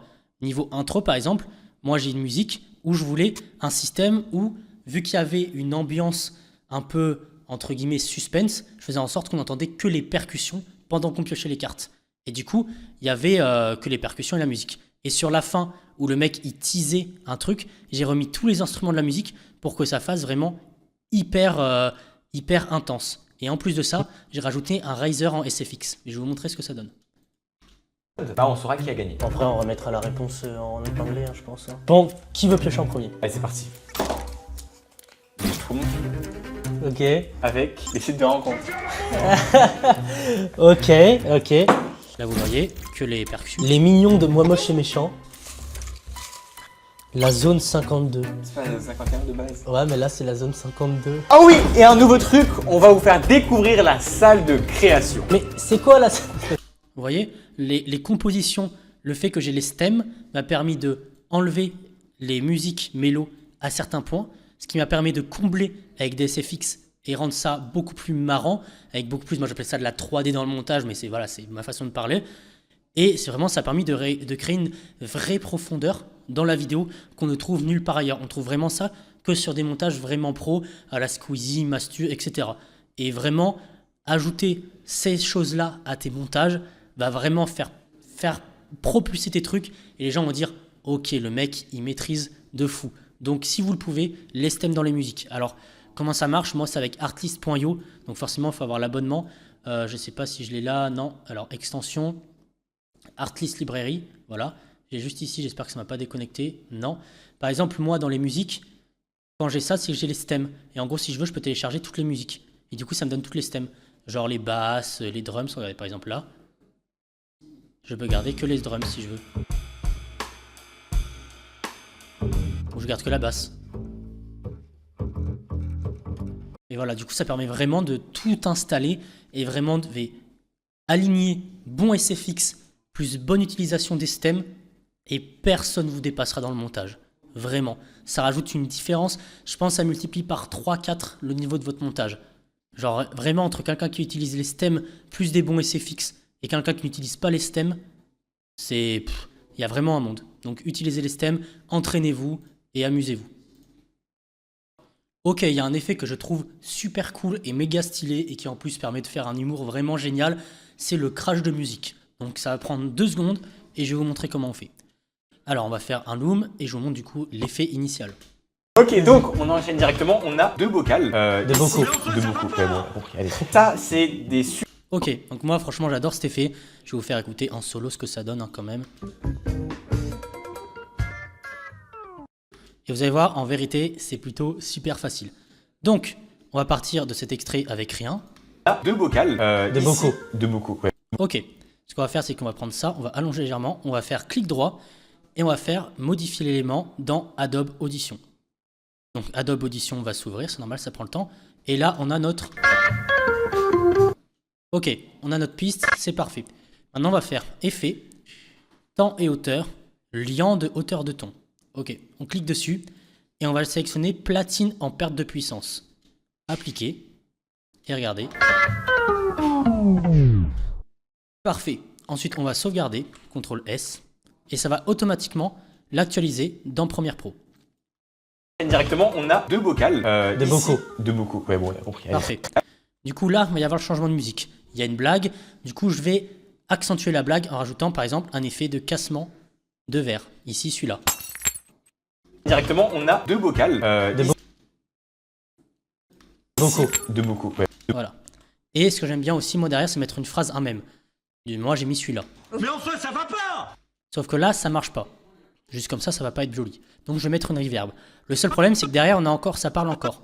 Et vous inquiétez pas, on va gérer ça. Mais enfin, ça va pas! On coupe là. Mais on aura besoin de ça pour la reverb. Du coup, moi, j'appuie sur 0 pour accéder au gain audio.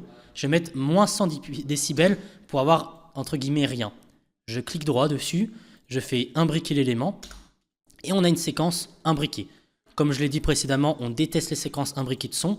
Du coup, on fait clic droit, effectuer le rendu et remplacer. Moi, derrière, je vais dans les effets et je vais mettre le FabFilter Pro R. Et vous pouvez mettre réverbération. Ça fonctionne pareil. Donc, je vais mettre Pro R. Tac. Et je déplace. Et vous verrez qu'on a... Mais enfin, ça va pas! C'est parfait. Du coup, je clique droit. Et je mets celui-là. Deux vocaux, ouais, bon, on a compris. Allez. Ça, c'est des... Et voilà, l'effet est fait. C'est marrant, c'est drôle. Et ça prend 5 secondes. Ok, donc l'effet zoom tracking, c'est quoi? C'est un zoom direct qui arrive sur la personne et qui va la suivre. Alors voilà, c'est très facile à dire, mais c'est un effet que je trouve vraiment exceptionnel, qu'il n'y a pas beaucoup de monde qui utilise. Mais je vais vous montrer un peu ce que ça donne. Alors, il va falloir que je trouve un moment où je l'ai prise. Bon, je vais prendre au hasard. On va dire, je prends au hasard. Je prends cet endroit-là. Tac. Sujets, et ça, c'est des lieux ou situations. Chacun, en Go, moi, je vais piocher un sujet et un lieu. Voilà, je vais prendre cet extrait-là. Donc je cut. Alors, attendez, je vais prendre comme ça parce qu'en fait la timeline est assez grosse. Donc si je la prends pas en entier, je ne pourrai pas faire un cut propre. Donc je prends là. Je prends la fin de sa vidéo, ok. Tac. Je prends là. Et on va appliquer l'effet du coup de zoom plus tracking. Alors c'est tracking, c'est pas non plus un tracking After Effects. Vous allez voir.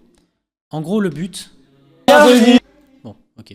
Le but, en gros, ça va être de faire un zoom stomp sur la personne pour ensuite faire un tracking. Vous allez voir. Chacun, en Go, moi, je vais piocher.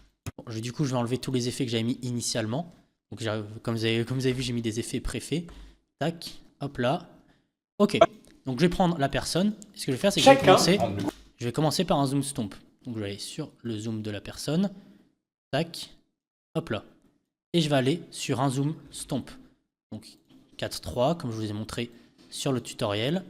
Je fais hop là comme ça, je ramène les courbes. Chacun, voilà. Chacun, Go.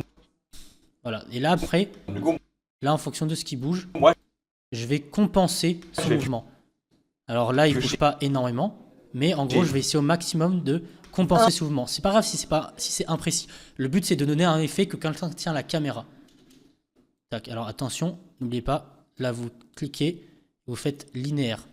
Vous recliquez, interpolation temporelle, linéaire, sinon ça va faire des trucs bizarres. Allez, on continue.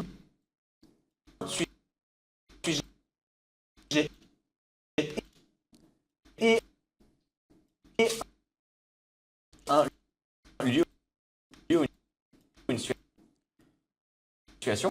Voilà, donc on continue à compenser, et à la fin ça donne ça. Chacun, en Go, moi, je vais piocher un sujet et un lieu ou une situation.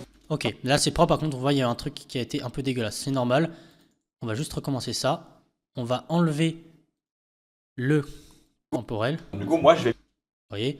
Et on va refaire du coup ça, la courbe. Ça peut proposer des bugs des fois avec la courbe quand je fais 3-4. Parce qu'il faut faire 3 puis 4, mais c'est que moi je spam rapidement. Hop là. Chacun, du coup, moi je vais piocher. Voilà, là ça saute un peu, mais c'est encore corrigeable. Voilà, tac. Faire comme ça. On modifie les Du coup, cours. moi, je vais piocher Voilà. un sujet et un lieu ou une situation. Tout simplement, on fait comme ça, hein, on se fait pas chier. Du coup, moi, je vais piocher un sujet et un lieu ou une situation. Voilà, alors cet effet vraiment il est utilisé. En fait, ça permet vraiment de mettre un effet de cam à la main. Parce que bah, généralement, dans ce genre de tournage, on utilise des trépieds, on se fait pas chier à mettre un truc avec un truc, mettre une personne qui filme. Donc vraiment, cet effet, moi j'utilise vraiment beaucoup. Je le trouve hyper efficace. Ça permet de rajouter de la fluidité. T'es pas obligé de partir sur un stomp zoom, hein, tu peux partir directement avec cette valeur de plan là. Mais ça permet vraiment de rajouter un effet vraiment cam qui flotte. Et c'est plus-value, ça évite de tout le temps faire des zooms. En fait, il y a plein de manières de faire en sorte que la caméra bouge. Et ça en fait partie. Ok, donc là on va avoir un effet qui va vous permettre de faire, entre guillemets, faire un compteur. Donc il va aller par exemple de 1 à 100. Donc on va reprendre mon loom, entre guillemets, ma vidéo déjà faite. Alors dans cette vidéo, il n'y a aucun moment où j'ai vraiment besoin de cet effet, mais on va le faire quand même. Du coup, on va aller faire clic droit, remplacer par une composition After Effects, puis on va ouvrir After Effects. Ok, là on va pouvoir enlever l'image parce qu'on s'en fout, et on va créer un texte. Donc le texte, je vais l'appeler peut-être 0. Allez, tac. Vous choisissez la police, ce que vous voulez, etc. Le central, enfin bref, vous choisissez tout ce que vous voulez de la police. Moi, je vais laisser Montserrat Black Italique. Dessus, vous allez mettre un effet qui s'appelle paramètre glissière. Donc, paramètre glissière, pardon. Donc, je retape glissière, voilà. En anglais, si je ne me trompe pas, c'est slider control. Ok, donc vous le glissez dessus. Ensuite, vous développez, du coup, et vous allez développer texte et effet. Donc, paramètre glissière, curseur. Vous allez prendre ça pour mettre le lien sur le curseur. Et vous verrez que si vous faites ça, ça augmente. Ok. On part de 0, on met un premier point. On va à la suite, on va mettre 100, par exemple, et ça va défiler. Le problème, c'est que là, vous allez voir, ça défile bizarrement, ça met des virgules de fou. Bon, bref, c'est pas grave. Ce que vous allez faire, c'est que vous allez appuyer sur Alt et cliquer directement sur le chronomètre. Vous verrez effet paramètre glissière. Et vous allez CTRL-V le petit truc que je vais vous mettre juste en dessous de cette vidéo. Tac. Value to fixed 0. Vous pouvez faire entrer, non, vous pouvez cliquer là. Et ce que ça va faire, c'est qu'en gros, ça va faire en sorte qu'il n'y ait pas de virgule. 1, 2, 3, 4, 5, 7, 8, 9, 10, 11, 12, 13. Ok, parfait. Maintenant, ce qu'on peut vouloir faire, par exemple, c'est faire en sorte que bah, ça aille de plus en plus vite, puis de moins en moins vite, parce que là, sinon, c'est un peu bizarre. Du coup, vous sélectionnez les deux points et vous faites F9. Ok. Ensuite, vous allez dans éditeur de graphique et ce sera exactement comme sur Premiere Pro. Donc, vous prenez le point avant, hop là, le point après, et vous tirez comme ça jusqu'à ce que ça fasse à peu près pareil des deux côtés. Et vous verrez, ça augmentera peu à peu. Et voilà, votre effet il est fait. Vous avez augmenté un nombre. Vous n'avez plus qu'à rajouter de beaux SFX. Et c'est directement du coup sur votre Premiere Pro.